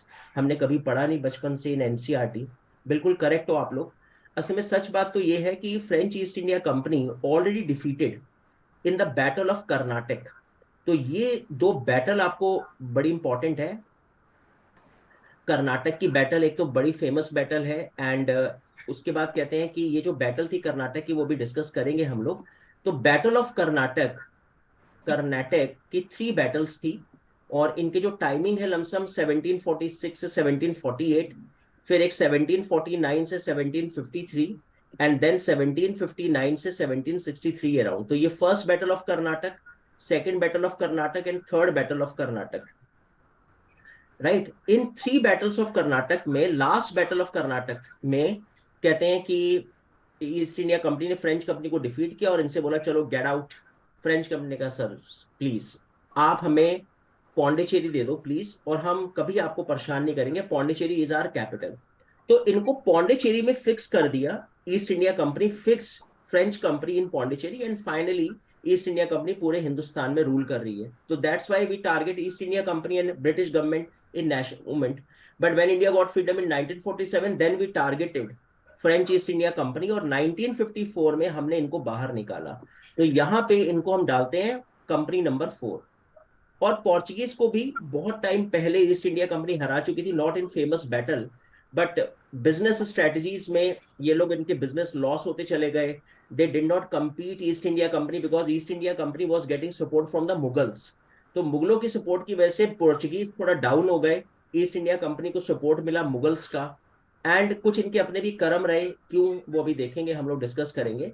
But yes, इन्होंने भी रिक्वेस्ट करी कि सर हमें गोवा दे दो, हम आपको परेशान नहीं करेंगे। एंड फाइनली गोवा से हमने इनको बाहर निकाला 1961 में, and in this way we can say fifth company left India with bag and baggage, and it was Portuguese 1961. तो we can say the first company came in India Portuguese and the last company left India, and once again it was Portuguese 1961 from Goa. So hope you got it. Rachna got it? Yes, sir. तो दो battle बड़े important है इस पूरी slide में मैंने आपके साथ डिस्कस करी. You must have, you should write it down in your notebook. Battle of Karnataka and Battle of Bedra, very important battles, right?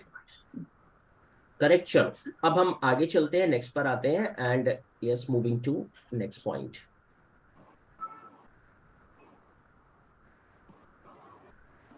So please wait few seconds.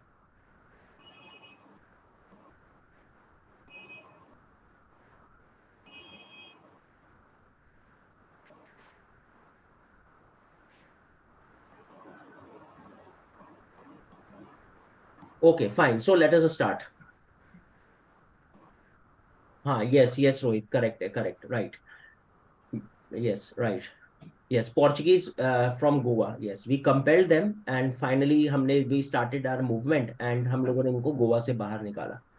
And French company from Pondicherry, correct.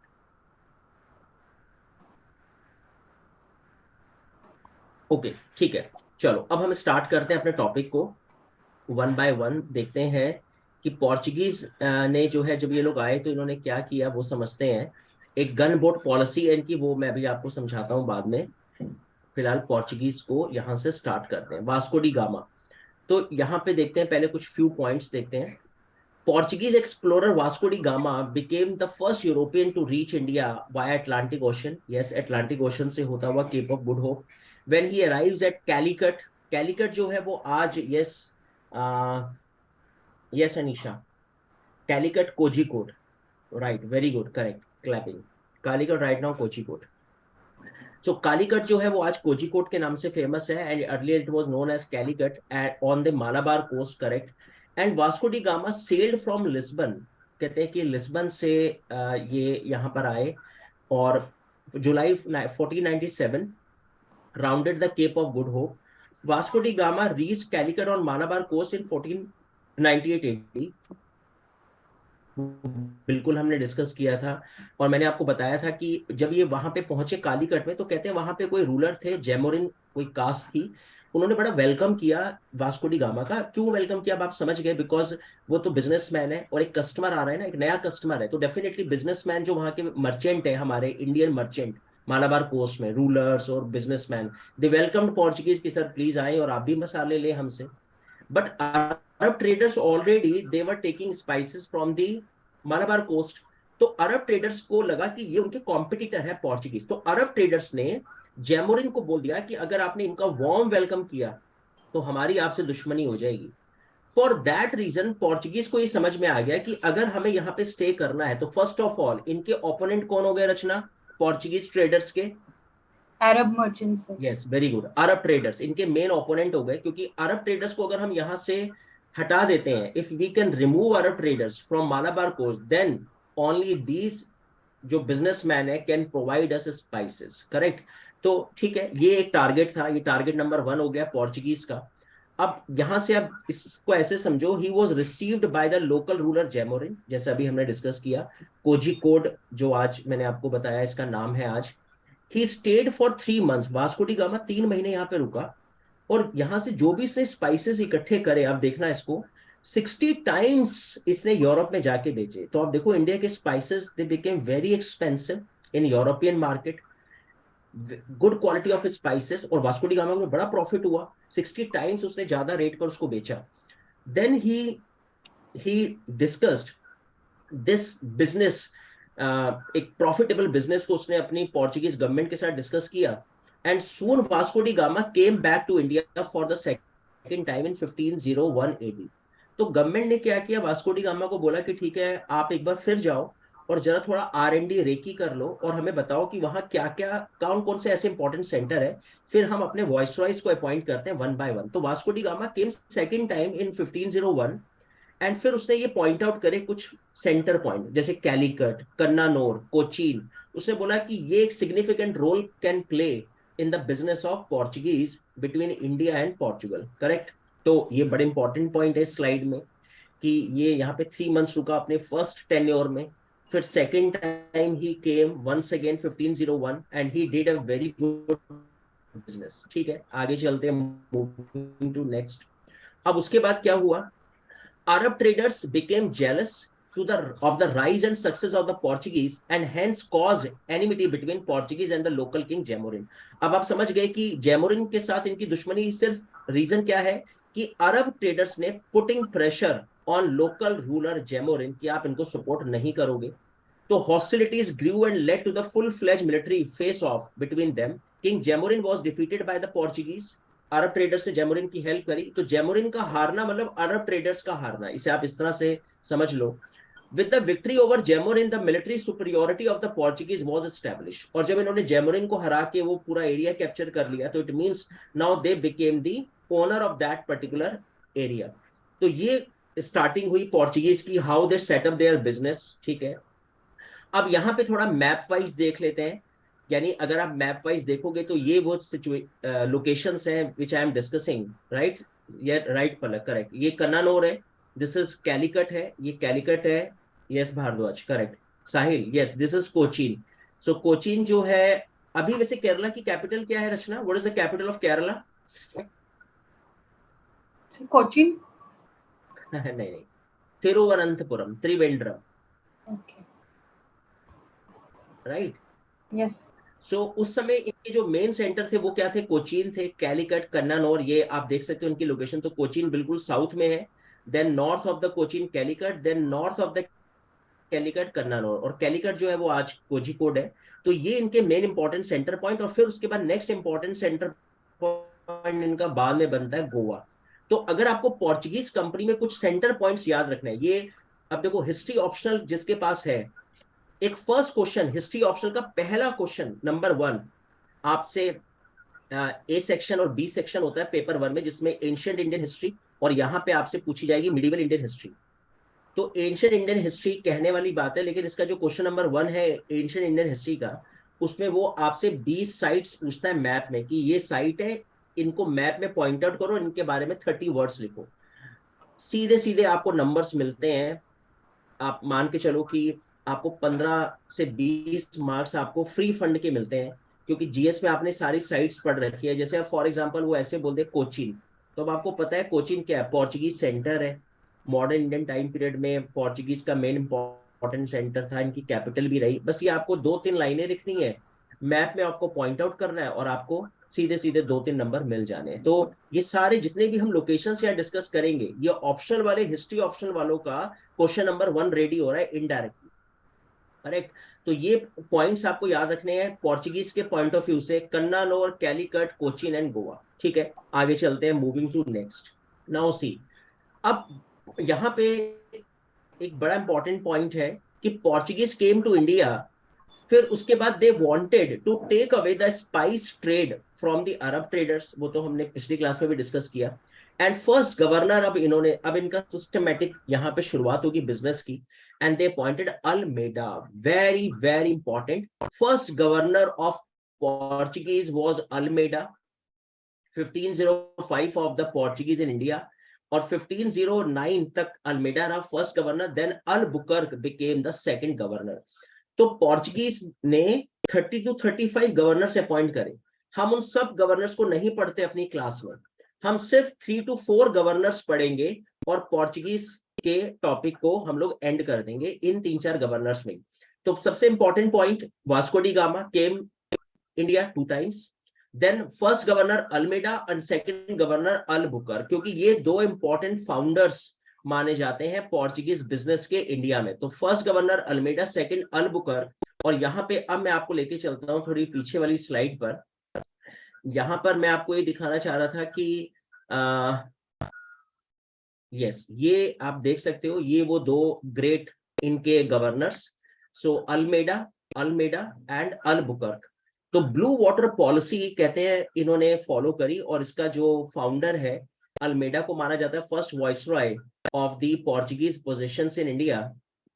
Blue water policy क्या थी? वैसे कहते हैं कि इसको Portuguese ने start किया, simple है, वो पूरे ओशन में हम लोग अपना बिजनेस सेटअप करेंगे, और वो ओशन मतलब ब्लू वाटर पॉलिसी पोर्चुगीज से लेकर इंडिया तक का वो पूरा ओशन रूट इन्होंने कैप्चर कर लिया, इतना कैप्चर कर लिया कि even suppose I am the Indian merchant और मैं अपना, मेरा पर्सनल बिजनेस है and I want to sell out my spices to Africa, तो मैं जैसे ही अपनी शिप लेकर कोस्ट पर आया, पोर्चुगीज गवर्नर ने मेरे को रोका, कह लेंगे हाँ जी कहाँ, मैंने कहा सर वो बिजनेस करने जा रहा हूँ मैं।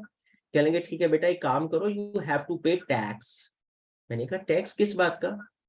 तो इन्होंने कहा कि रास्ते में हो सकता है कोई आपका जहाज लूट ले। तो मैंने कहा मतलब डाकू वाकू आ गए? कहने लगे यस। तो मैंने कहा अच्छा कौन है ये लोग? तो उन्होंने कहा हम ही है। हम ही से अगर आपको अपने जहाज को लूटने से बचाना है तो you have to pay one tax and the name of that tax was cartridge.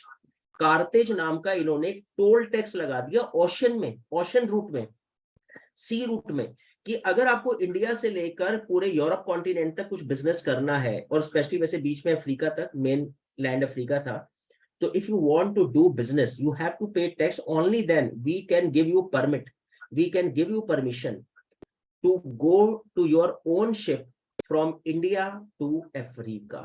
तो इसको बोलते हैं ब्लू वाटर पॉलिसी। यानी एक तरह से सिंपल लेमन लैंग्वेज में बोलूं तो इनकी गुंडागर्दी स्टार्ट हो गई उस सी रूट पर, और इसी गुंडागर्दी को हम सोफिस्टिकेटेड लैंग्वेज में बोलते हैं ब्लू वाटर पॉलिसी, और ये इन लोगों ने स्टार्ट करी। करेक्ट? तो ये अल्मेडा और अल्बुकर्क दो इंपॉर्टेंट गवर्नर्स हैं। चलो ठीक है आगे चलते हैं, नेक्स्ट पर आते हैं।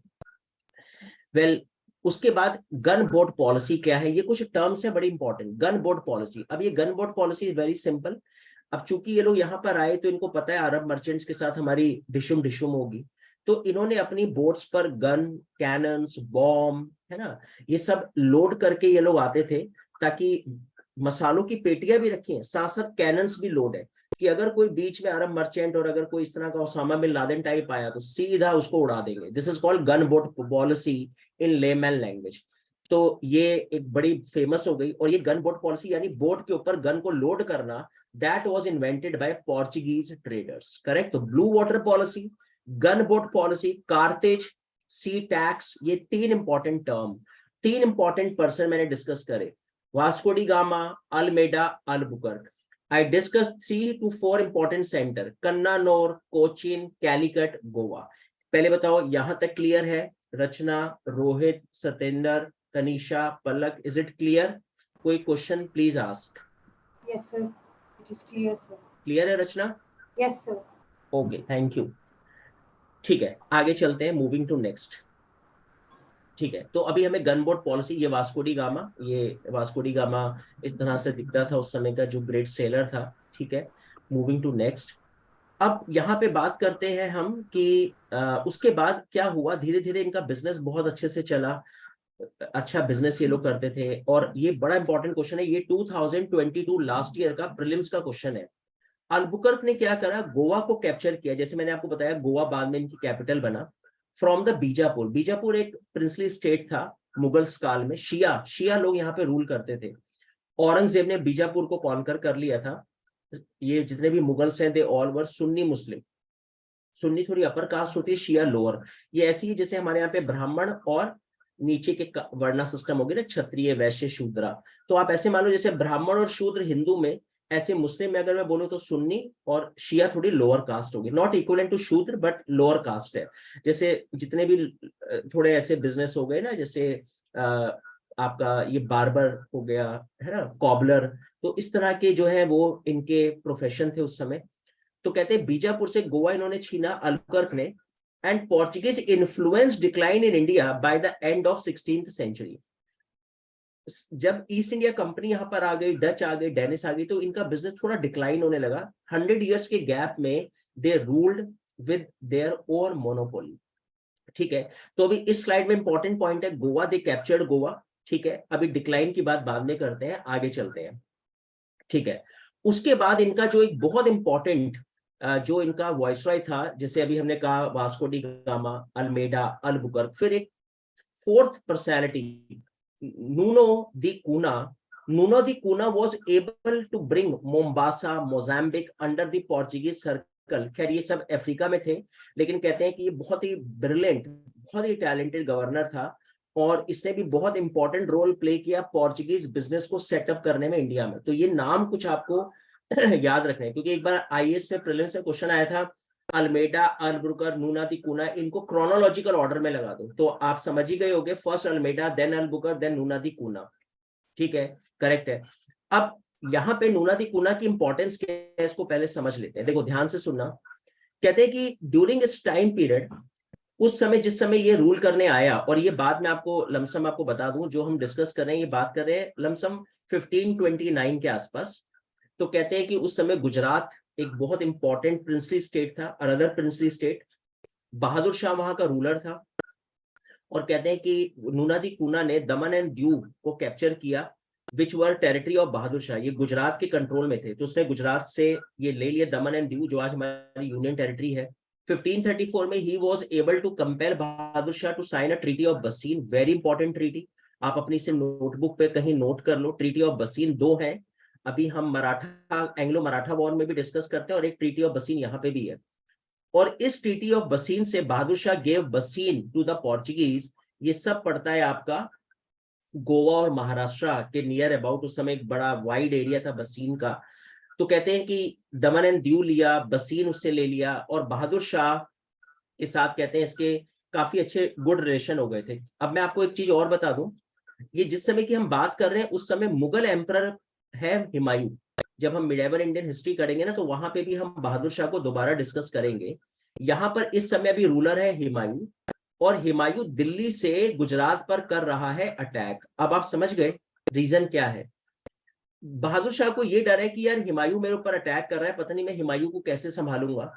तो हुमायूं की डर की वजह से, because of the fear of the Humayun, he did pact with Portuguese, और नूना दी कूना ने इसको एक गुड अपॉर्चुनिटी समझा। अब आप समझ गए ना, उसने बोला सर आप टेंशन मत लो, हमारी सारी गन बोट्स रेडी हैं आपकी सपोर्ट के लिए, आप हुमायूं को आने तो दो, हम देखो उसको कैसे हराते हैं, बस आप दमन, दीव, बसीन, ये सब एरिया हमें दे दो, एक फ्रेंडशिप कर लेते हैं आपके साथ, and we support you when Humayun attack on you. तो only because of that fear Bahadur Shah ने, कहते हैं, इसके साथ पैक्ट किया, और एक दोस्ती हो गई, और हुमायूं को नो डाउट ये लोग अच्छे से टैकल कर पाए, और हुमायूं फिर वापस चला गया Delhi. Humayun did not capture, कर लिया था कैप्चर वैसे कहते हैं थोड़ा बहुत एरियाज गुजरात का, और अपने भाई को अपॉइंट कर गया हुमायूं। बाद में इसके भाई ने चीटिंग करी हुमायूं के साथ, वो हम मिडेवल इंडियन हिस्ट्री में करेंगे डिस्कस कि why Humayun left soon to Delhi. खैर, फिर कहते हैं एक दिन ये बैठे हुए थे एक शिप पे, दोनों आपस में डिस्कस कर रहे थे, कुछ तू मैं हो गई बहादुर शाह और गवर्नर ऑफ द पोर्चुगीज। तो पता नहीं अचानक उसने, अब जान पूछ किया कैसे, उसने बहादुर शाह को पुश किया, और बहादुर शाह समंदर में गिरा और डूब गया, और उसकी डेथ हो गई। तो कहते हैं पोर्चुगीज ने लेटर ऑन गुजरात को भी कैप्चर कर लिया। तो बड़ा आसान तरीका था, मुझे लगा यार बताओ इतनी लड़ाइयां लड़ी, या अच्छा तरीका है अपना शिप पे बुलाओ, चाय वाय पिलाओ, और फिर चुपचाप धक्का दे के कहो सॉरी। तो उसकी डेथ हो गई बेचारे की, एंड दे कैप्चर्ड गुजरात। तो अब पता नहीं वो वेल स्ट्रेटजी थी इनकी, या वो नोइंगली था, वो अननोइंगली था, गॉड नोस। बट यस, ये बड़ा इंपॉर्टेंट रोल प्ले किया नूना दी कूना ने गुजरात को कैप्चर करने में। तो that's why we are discussing Nuno da Cunha, correct. ये बहादुर शाह है, वो रूलर है गुजरात का, जिसके बारे में भी हम डिस्कस कर रहे थे। करेक्ट है, यहां तक क्लियर है? कोई डाउट हो please ask. Is it clear? ये स्टोरी समझ में आ गई आपको? रचना, Yes, Rahul, sir. Okay, thank you. ठीक है, आगे चलते हैं, मूविंग टू नेक्स्ट। बस उसके बाद फिर कहते हैं कि धीरे धीरे इन लोगों ने काफी एरियाज जो है कैप्चर करे, और फुल फ्लेज रूल था इनका, क्योंकि कोई रोकने वाला नहीं, कोई टोकने वाला नहीं। और they defeated, Bahadur Shah was killed by his Portuguese friends on a ship, and his body was thrown in the Arabian sea, जैसे मैंने भी आपको बताई, ये कहानी सुनाई। तो कुल मिलाकर ये बड़े इंपॉर्टेंट पॉइंट्स थे। उसके बाद एक और इम्पॉर्टेंट पॉइंट, ये नूना दी कूना का टाइम पीरियड जो मैंने भी आपको बता रहा था मैं, 1529 से 38, transfer is capital from Cochin to Goa. तो शुरू में इनकी कैपिटल है कोचीन, जब इन्होंने गोवा को कैप्चर कर लिया था, कैप्चर किया अल्बुकर्क ने, लेकिन कैपिटल बनाया इन्होंने 1530 में गोवा को। तो बहुत इंपॉर्टेंट है ये क्वेश्चन, 2022 प्रीलिम्स में था कि इन्होंने गोवा किससे कैप्चर किया थे। Captured Goa from Bijapur, Albuquerque 1510, लेकिन इसको कैपिटल बनाया 1530 में। तो आपको ईयर वियर की टेंशन मत लिया करो कि हमें ईयर याद नहीं है, छोड़ दो ईयर, लीव इट, हमें कोई मतलब नहीं ईयर से। इतना भी याद कर लो, इतना तो सिंपल है कि फर्स्ट कैपिटल कोचिन और लेटर ऑन गोवा को कैपिटल बनाया, बस खत्म। करेक्ट। तो ये पॉइंट इंपॉर्टेंट थे, इनकी कैपिटल फर्स्ट की क्या थी, सेकंड कैपिटल क्या थी, ये नूना दी कूना की इमेज आप देख सकते हो यहाँ पर पिक्चर, और इसका टाइम पीरियड आप देख सकते हो 1529 से 1538 अराउंड ही रूल्ड। उसके बाद एक लास्ट बस finish, next important governor was Martin Alfonso D'Souza. क्यों कर रहे हैं, सिर्फ एक रीजन की वजह से, यूपीएससी ने इसके ऊपर क्वेश्चन पूछा 5 टाइम्स इन प्रीलिम्स। अब वो रीजन क्या था कि इसके समय पहली बार ईसाई मिशनरीज इंडिया में आए, ईसाई धर्म को स्प्रेड करने के लिए, सेंट फ्रांसिस्को जेवियर। तो ये बहुत फेमस प्रीस्ट था, he came in India to spread Christianity. तो ये किसके समय शुरू हुआ, और यही इनका ड्रॉबैक बना। देखो ध्यान से सुनना, ईस्ट इंडिया कंपनी 1600 में हिंदुस्तान आई, East India Company came in India in 1600, East India Company came in India in 1600, right Sonia? And 1813 में मैं आपको पढ़ाऊंगा, जब मैं आपको एक्ट पढ़ाऊंगा, दे स्टार्टेड क्रिश्चियन मिशनरीज। आप देखो 200 इयर्स के बाद they started to compel Indians कि यार देख लो, अगर क्रिश्चियन बन जाओ। और इन लोगों ने बड़ी जल्दी ये धर्म परिवर्तन स्टार्ट किया। और धर्म परिवर्तन जो है ना, रिलीजन को चेंज करना, ये एक ऐसा मुद्दा है कि आप अगर इसको आपने छेड़ा तो बस आप समझ जाओ रिवोल्ट होने वाला। तो के में वहां पे जो भी मुस्लिम हिंदू जो भी रहते थे, उन पोर्चुगीज, तो ये एक इनका ड्रॉबैक माना जाता है, that they compelled the population to convert into Christian religion. तो ये इसलिए हम लोग डिस्कस कर रहे हैं इस मार्टिन डिसूजा को, बस दैट्स ऑल। तो अभी हमारी क्या बातें डिस्कस हुई, ध्यान से सुनो।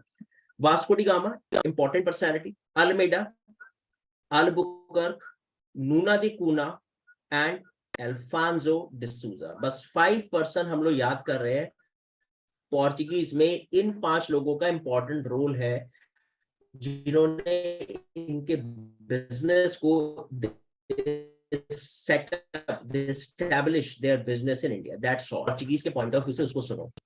लास्ट पॉइंट ये है, नेहा, लास्ट पॉइंट ये है, हुआ क्या, व्हाट हैपेंड, इनफैक्ट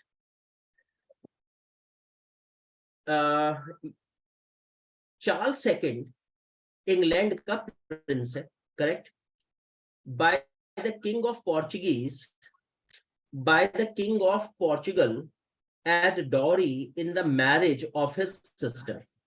ऐसा कहते हैं कि चार्ल्स किंग ब्रिटेन और पोर्चुगीज में मैट्रिमोनियल रिलेशन हुए। एंड उसके बाद, एक मिनट मैं दूसरी स्लाइड पे आपको ले आता हूं।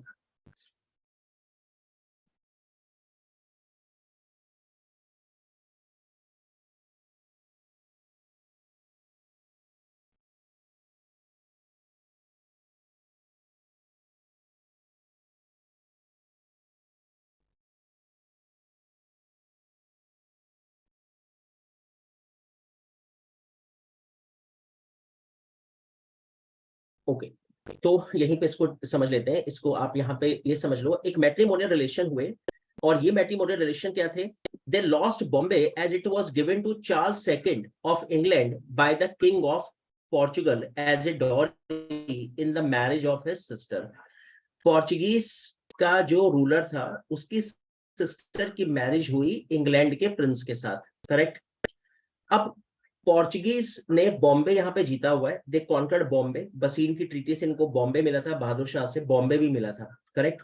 वो बॉम्बे आइलैंड इन्होंने एज ए डॉरी में ब्रिटेन को दे दिया। देखो एरिया हमारा, ये दहेज में चल रहा है और किसी के बताओ। पोर्चुगीज ने बॉम्बे को कैप्चर किया इंडिया में, पोर्चुगीज के रूलर की सिस्टर की मैरिज हुई ब्रिटेन में, उसने एज ए डॉरी बॉम्बे दे दिया ब्रिटेन को। अब ब्रिटेन की गवर्नमेंट ने कहा यार क्या डॉरी में तुम लोगों ने दे दिया बॉम्बे, अब क्या करें हम इसका, 7 समंदर पार बॉम्बे, हम क्या करेंगे इस दहेज का। तो फिर किसने सजेशन दिया कि सर वो आपकी कंपनी है ना ईस्ट इंडिया कंपनी, उनको दे दो रेंट पे। तो तब इन्होंने कुछ पौंड स्टर्लिन रेंट पर एनुअली, कुछ 10 पाउंड था, वो हम डिस्कस करेंगे ईस्ट इंडिया कंपनी के चैप्टर में। ईस्ट इंडिया कंपनी को बॉम्बे ब्रिटिश गवर्नमेंट ने दे दिया कि यार तुम ले लो, हमें क्या करना है इतनी दूर इस दहेज का, तुम हमें रेंट दे दो, तुम यूज करो इंडिया में। तो पॉइंट ये है कि बॉम्बे कैसे ईस्ट इंडिया कंपनी के कैप्चर में है, that is the story, that how east India company captured Bombay took over Bombay through this Dowry sequence. I think hope you got it. तो ये एक और इम्पोर्टेंट पॉइंट था पोर्चुगीज और ईस्ट इंडिया कंपनी ने उसको कैप्चर किया and that became a very important centre, और वो एक कॉज बना पोर्चुगीज के बिजनेस के डिक्लाइन का, करेक्ट। चलो खैर ठीक है, आगे चलते हैं। So ultimately the Portuguese were left with only Goa, Diu and Daman which they retained till 1961, और कहते हैं कि बॉम्बे जाने के बाद इनके पास उस एरिया में गोवा, दीव और दमन रह गया जो 1961 तक इनके पास रहा, ठीक है। So that's all. अब यहाँ पर ठीक है, इन्होंने आगे भी फिर अपने बिजनेस को स्प्रेड किया, बंगाल तक ये गए। तो बंगाल में इन्होंने एक सेंटर बनाया चिट्टागोंग, सतगांव, यहाँ पर इन्होंने अपनी फैक्ट्रीज को स्टैब्लिश किया। तो आउटसाइड केरला और बॉम्बे, और we can say outside from the western coast, eastern coast पे ये बंगाल में भी इन्होंने अपनी कुछ फैक्ट्रीज को स्टैब्लिश किया, ठीक है, डन। एंड यहाँ पर जैसे अभी हम ये सब चीजें हम दोबारा से रिपीट करेंगे जब मिडिवल इंडियन हिस्ट्री में अकबर और हुमायूं को डिस्कस करेंगे, क्योंकि इनकी टसल चलती रही मुगलों के साथ। So Hooghly was granted them by Akbar, Akbar इनको हुगली दे दिया। असल में यहाँ पे बड़ा इंपॉर्टेंट पॉइंट है, yes Sonia, correct, yes absolutely correct, yes I know you already, I discuss with that point.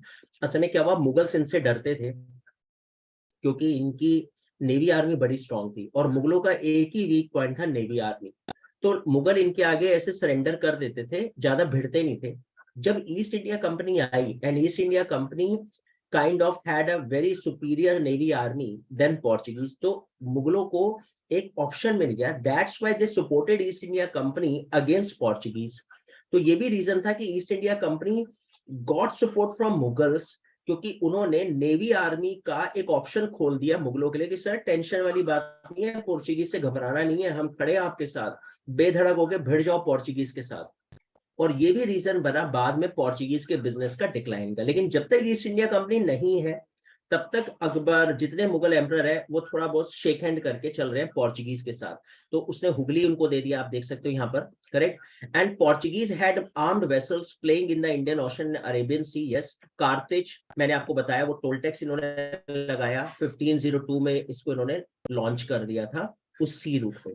तो अभी हमने यहाँ पर अकबर को डिस्कस किया, why Akbar supported Portuguese, only because of the fear of the navy army superiority of the Portuguese and कार्तेज tax, ठीक है, डन। एंड उसके बाद यहाँ पे 2 पॉइंट लास्ट फिर उसके बाद धीरे धीरे इन्होंने around 17th century they had lost all their possessions in India except Goa, Daman, Diu, क्योंकि मराठा जो है फिर बड़े स्ट्रांग हो गए और मराठा एज ए ओपोनेंट आ गए उस एरियाज में। तो मराठा, ईस्ट इंडिया कंपनी, इन सब को ना टैकल करना पोर्चुगीज के लिए बड़ा टफ हो गया, और कुछ खुद इनके अपने कर्म, और वो क्या कि इन्होंने फोर्स पीपल, देखो, try to force people to become Christians. तो अगर मैं ऐसे बोलूं ना कि पोर्चुगीज के डिक्लाइन के, अगर मैं आपसे पूछूं 4 cause, 4 causes explain the decline of the Portuguese, तो cause number 1 East India Company, navy army, strong navy army, Marathas, strong princely states, Shivaji Maharaj और अदर मराठा और पेशवा। थर्ड, बाकी अदर कंपनीज आ गई उस समय और मुगलों ने सपोर्ट देना बंद कर दिया। और फोर्थ, इनकी खुद की Christian policy. So these were the 4 points. और फिफ्थ, यस, इनका खुद का एक रूलर वहां पे आया and that ruler was not interested. अब ये कौन था रूलर, उसको हम डिस्कस करते हैं एंड में। तो यहाँ पे आगे चलते हैं, नेक्स्ट पर आते हैं, कॉजेज ऑफ डिक्लाइन पे आ जाते हैं। देखो, तो फर्स्ट कॉज क्या था, हुआ क्या, rise of the other trading power, ये कॉज नंबर 1 में मैं काउंट कर लेता हूं इसको, राइट। सेकंड कॉज क्या बना, Spain won Portugal in 1580, Spain ने पोर्चुगल को जीत लिया। तो स्पेन का ruler Philip second sorry, Spain ruler Philip second was not interested to do business in India। और जब उसका इंटरेस्ट, जब रूलर का इंटरेस्ट नहीं है तो वैसे भी इनको सपोर्ट कम हो गई एंड धीरे धीरे इन्होंने अपना बिजनेस को वाइंड अप कर दिया। Third, Portuguese administration became corrupt, इनका खुद का administration became corrupt. Religious policy backfired, वही क्रिश्चियन पॉलिसी। और 17th सेंचुरी में Dutch also expelled the Portuguese from most part of India. तो ये एक बहुत इंपॉर्टेंट रीजंस है। तो I can say these were the 5 reasons that why their business was declined from India. तो पहले मुझे को ये बताओ, is it clear? You got these 5 points? Rachna, you got it? Sir, how did the Portuguese administration become corrupt? देखो simple सी बात है, ये तो खैर सिंपल पॉइंट है, इसको हम ज्यादा इलेबोरेट नहीं करते। करप्शन का कोई डेफिनेशन नहीं होती। आप ऐसे मान के चलो ना, जैसे अभी तो ईस्ट इंडिया कंपनी में हम लोग इसको काफी अच्छे से डिस्कस करेंगे कि जैसे अब गवर्नमेंट है, गवर्नमेंट ने यहाँ पे गवर्नर को भेजा। अब सपोज मैं गवर्नर हूँ यहाँ पर, अब मैं यहाँ पे गवर्नर बनकर यहाँ बहुत सारा पैसा, जैसे कार्टेज, एक एग्जांपल देता हूँ, कार्टेज से फॉर एग्जांपल मैंने 1000 CR का कलेक्शन किया, तो कोई रिकॉर्ड थोड़ी ना है। मैं वहां पे अभी ये इन्फॉर्म कर दूं कि सर मैंने यहाँ पे 900 CR जो है कलेक्शन किया कार्तेज से, और 100 CR मैंने अपनी पॉकेट में डाली, तो मुझे कौन पूछ रहा है, कौन यहाँ पे सीसीटीवी कैमरे लगे हैं, या कौन सा ऐसा यहाँ पे अकाउंटेंट बैठा है? और अगर कोई बैठा भी है तो 1 CR अगर मैं उसको भी दे दूं तो वो वही बता देगा जो मुझे बताना है वहां पर। तो ये तो सिंपल है, करप्शन कोई बहुत बड़ा कोई ऐसा टिपिकल नहीं था, बड़ा इजी वे में अगर आप चाहो तो करप्शन कर सकते हो। तो जितने भी इनके एम्प्लॉइज हैं, दे ऑल डिड करप्शन। अब आप ऐसे भी मानो ना कि यहाँ पे मैं आकर अपना पर्सनल बिजनेस मैंने स्टार्ट कर दिया, मैंने खुद स्पाइसेस लेकर बेचने शुरू कर दिए, मुझे कौन देख रहा है और कौन पूछ रहा है, और मेरे जितने नीचे के एम्प्लॉइज है उन सबको भी मैं थोड़ा थोड़ा परसेंटेज दे रहा हूँ अपने बिजनेस, अपने मेरे पर्सनल बिजनेस में। Getting? Yes, sir. Yes, sir. अच्छा, एक और एग्जांपल दे देता हूं मैं आपको। अब आप ऐसे मानो ना कि जैसे फॉर एग्जांपल मैं पोर्ट सुप्रिटेंडेंट हूँ पोर्चुगीज का, मुझे अल्बुकर्क ने अपॉइंट कर दिया, मिस्टर पुनीत यहाँ पे अपॉइंट हो जाओ कोचिन में। कोई भी शिप यहाँ से जाएगा आपको उसको परमिशन नहीं देनी जब तक वो कार्टेज पे ना करे, राइट? और कार्टेज के लाइसेंस भी हमारे पास लिमिटेड है। फॉर एग्जाम्पल 10 लाइसेंस ही है हमारे पास जो हमें इन अ डे डिस्ट्रीब्यूट करने हैं। अब समझ जाओ आप, अब पता चला रचना अपना शिप लेकर आई, रचना ने कहा कि सर मुझे जाना है, मैंने कहा नो, नो एंट्री, जाने ही नहीं देंगे आपको। इसने कहा सर क्या परेशानी है, क्या दिक्कत है? मैंने कहा यू हैव टू पे कार्टेज। तो उसने कहा क्या रेट है? मैंने कहा ये रेट है कार्टेज का, लेकिन अभी भी कार्टेज मेरे पास 10 थे ऑलरेडी, मैं कर चुका हूँ उसको। अब आप कल अपना शिप लेके जा सकते हो, अभी रूट पूरा बिजी है। अब रचना ने कहा कि सर प्लीज थोड़ा कुछ करो सर, ले दे के मुझे आज ही अपने स्पाइसेस को अफ्रीका में मुझे यहाँ पे एक्सपोर्ट करना है, वो उनको मैंने डील साइन करी हुई है। तो मैंने कहा ठीक है जी, कुछ पे करो, कुछ चढ़ावा चढ़ाओ तो मैं दे देता हूँ, एक लाइसेंस बचा है मेरे पास। तो किसी भी लेवल का करप्शन हो सकता है, करप्शन का तो कोई लेवल ही नहीं है। मैंने आपसे पैसे लेकर आपको एक लाइसेंस आपको दिया और आपकी शिप को एंट्री दे दी, जिसने मुझे पैसे नहीं दिए उसको बोला 10 हो गए कंप्लीट, आज का day final. Getting? Yes, sir. Okay, sir. And sir, in the 17th century, the Dutch also expelled the Portuguese from most part of India. हाँ, ये सर मैं अभी हम लोग डच कंपनी में आएंगे ना तो अभी हम डिस्कस करेंगे। अभी क्या होगा, डच कंपनी आ जाएगी, अगर वो सीक्वेंस अगर आप देखोगे ना 1602 में Yes, डच sir. के, तो 17 सेंचुरी हो गई प्री, है ना, जो हमने कल डिस्कस किया था। तो 17 सेंचुरी प्री में डच आ गए, ईस्ट इंडिया कंपनी आ गई। लेकिन हाँ, डचों ने आते ही उन जगह को टारगेट किया जहां पे ऑलरेडी पोर्चुगीज के सेंटर पॉइंट्स थे।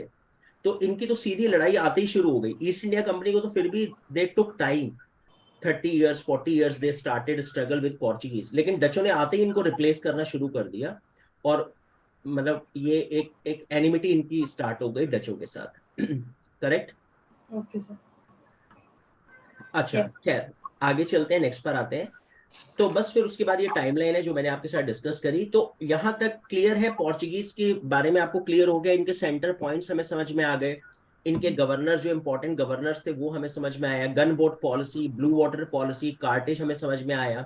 We got that how Mughals captured, how Mughals supported Portuguese earlier, but when East India Company came, why they did not ready to support Portuguese. तो ये भी सब पॉइंट्स हमें क्लियर हुए। अब मैं कुछ क्वेश्चंस पूछता हूं, जरा आप देखो एमसीक्यू में कि अगर ये क्वेश्चंस आते हैं तो आप किस तरह से इनको हैंडल करोगे। तो please give the answer of these questions. Yes, correct correct Sonia, right. Yes Ankit, yes, correct. Okay, so please give the answer.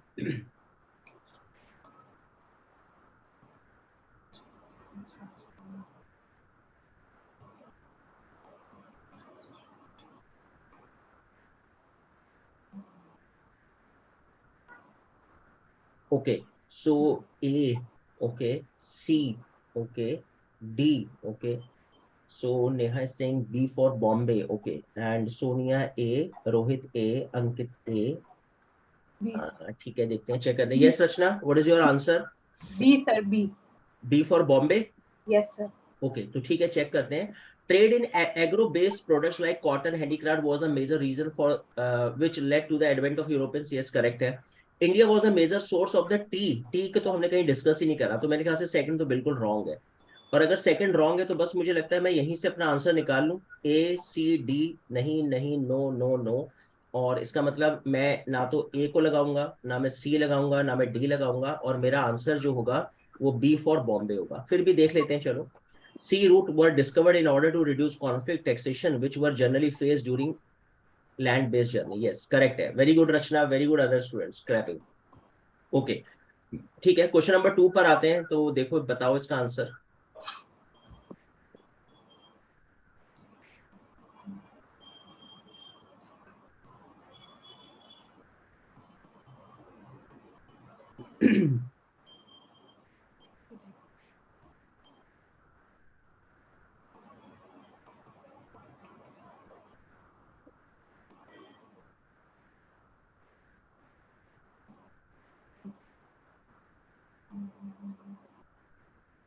Okay, correct correct.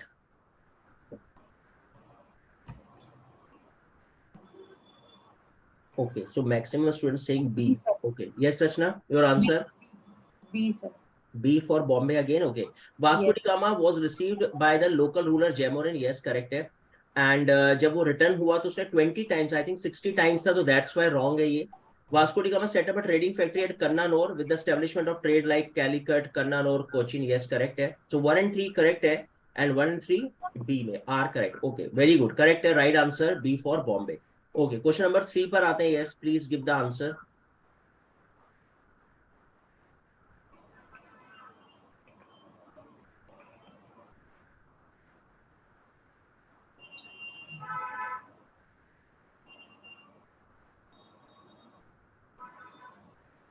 Okay, so maximum student giving option C, 1 and 4. Okay, and some students saying B, some students saying A. Okay, yes, that yes, Palak. हाँ, correct. 1 and 4 sir. 1 and C. 4 Rachna. Okay, ठीक है, check करते हैं. So Portuguese came to India to trade and they wanted to take away the spice trade from the Arab traders. Correct है. Albuquerque was the first governor. I think Almeida was the first governor, that's why wrong. Almeida captured Goa, नहीं, Albuquerque captured Goa. तो मेरे ख्याल से ये interchange है, ये यहाँ पे ये आता और इधर ये आंसर होगा शायद, है ना. Goa became the capital. Yes, earlier Cochin then Goa. Correct है. 1 and 4 right answer C. Very good, correct है. ओके, मूविंग टू, ठीक है, डन. तो यहां तक हमने पोर्चुगीज को फिनिश किया. अब पोर्चुगीज के ऊपर एक क्वेश्चन बनता है कि व्हाट वाज द रीजन, और what were the reasons for the decline of Portuguese. तो आप इस क्वेश्चन को आप इसको एक बार नोट कर लें. ये जो हेडिंग यहाँ पे थी, यही क्वेश्चन है, causes of decline of Portuguese power in India. ये क्वेश्चन है. इस क्वेश्चन को आपको ओनली 150 वर्ड्स में लिखना है. तो देखो यहाँ पे कितना इजी है. ये बॉडी है, मेन बॉडी यही है. बस आपको इसको 150 वर्ड्स में, पैराग्राफ में एक इंट्रोडक्शन करना है, आपको एक एंड करना है, और फिर बॉडी ऑफ द क्वेश्चन आपको ये 5 पॉइंट्स में मेंशन करनी है. तो I think hope it is very easy now to write it down the answer of this particular question. तो इसको आप प्लीज अपनी कॉपी पे नोट कर ले, और जब आपको टाइम मिले इस वीक में, आप इस क्वेश्चन को मेरे को लिख के दिखाएंगे. Correct? Yes sir. Got it, Rachna? Yes sir. ठीक है. ओके, तो कोई क्वेरी आज की क्लास रिलेटेड, कोई point if you want to ask? No sir. Okay, It was clear sir. ठीक है, डन. तो फिर आज की क्लास फिनिश करें हम लोग. Yes sir. Okay. So thank you very much, everyone. We'll meet tomorrow and we'll discuss remaining part of this chapter. Yes, right. Sir, Bhavya. sir, after attempting the question, do we need to send it on mail or on WhatsApp? नहीं, आप मेरे को mail करोगे उसका PDF, उसको मतलब PDF में convert करके ना, Okay स्कैन sir. करके पीडीएफ में कन्वर्ट करके आप मेरे को मेल कर देना. ठीक है सर. ठीक है. Okay sir. मेल आईडी मेरे ख्याल से सबको पता है. Yes, right Sonia, Puneet Bhatia academy @gmail.com. Yes, correct. Yes. Right Rachna, you आपको पता ही है ना मेल आईडी? Yes, sir. चलो ठीक है student, thank you very much, okay bye bye. Thank you, sir.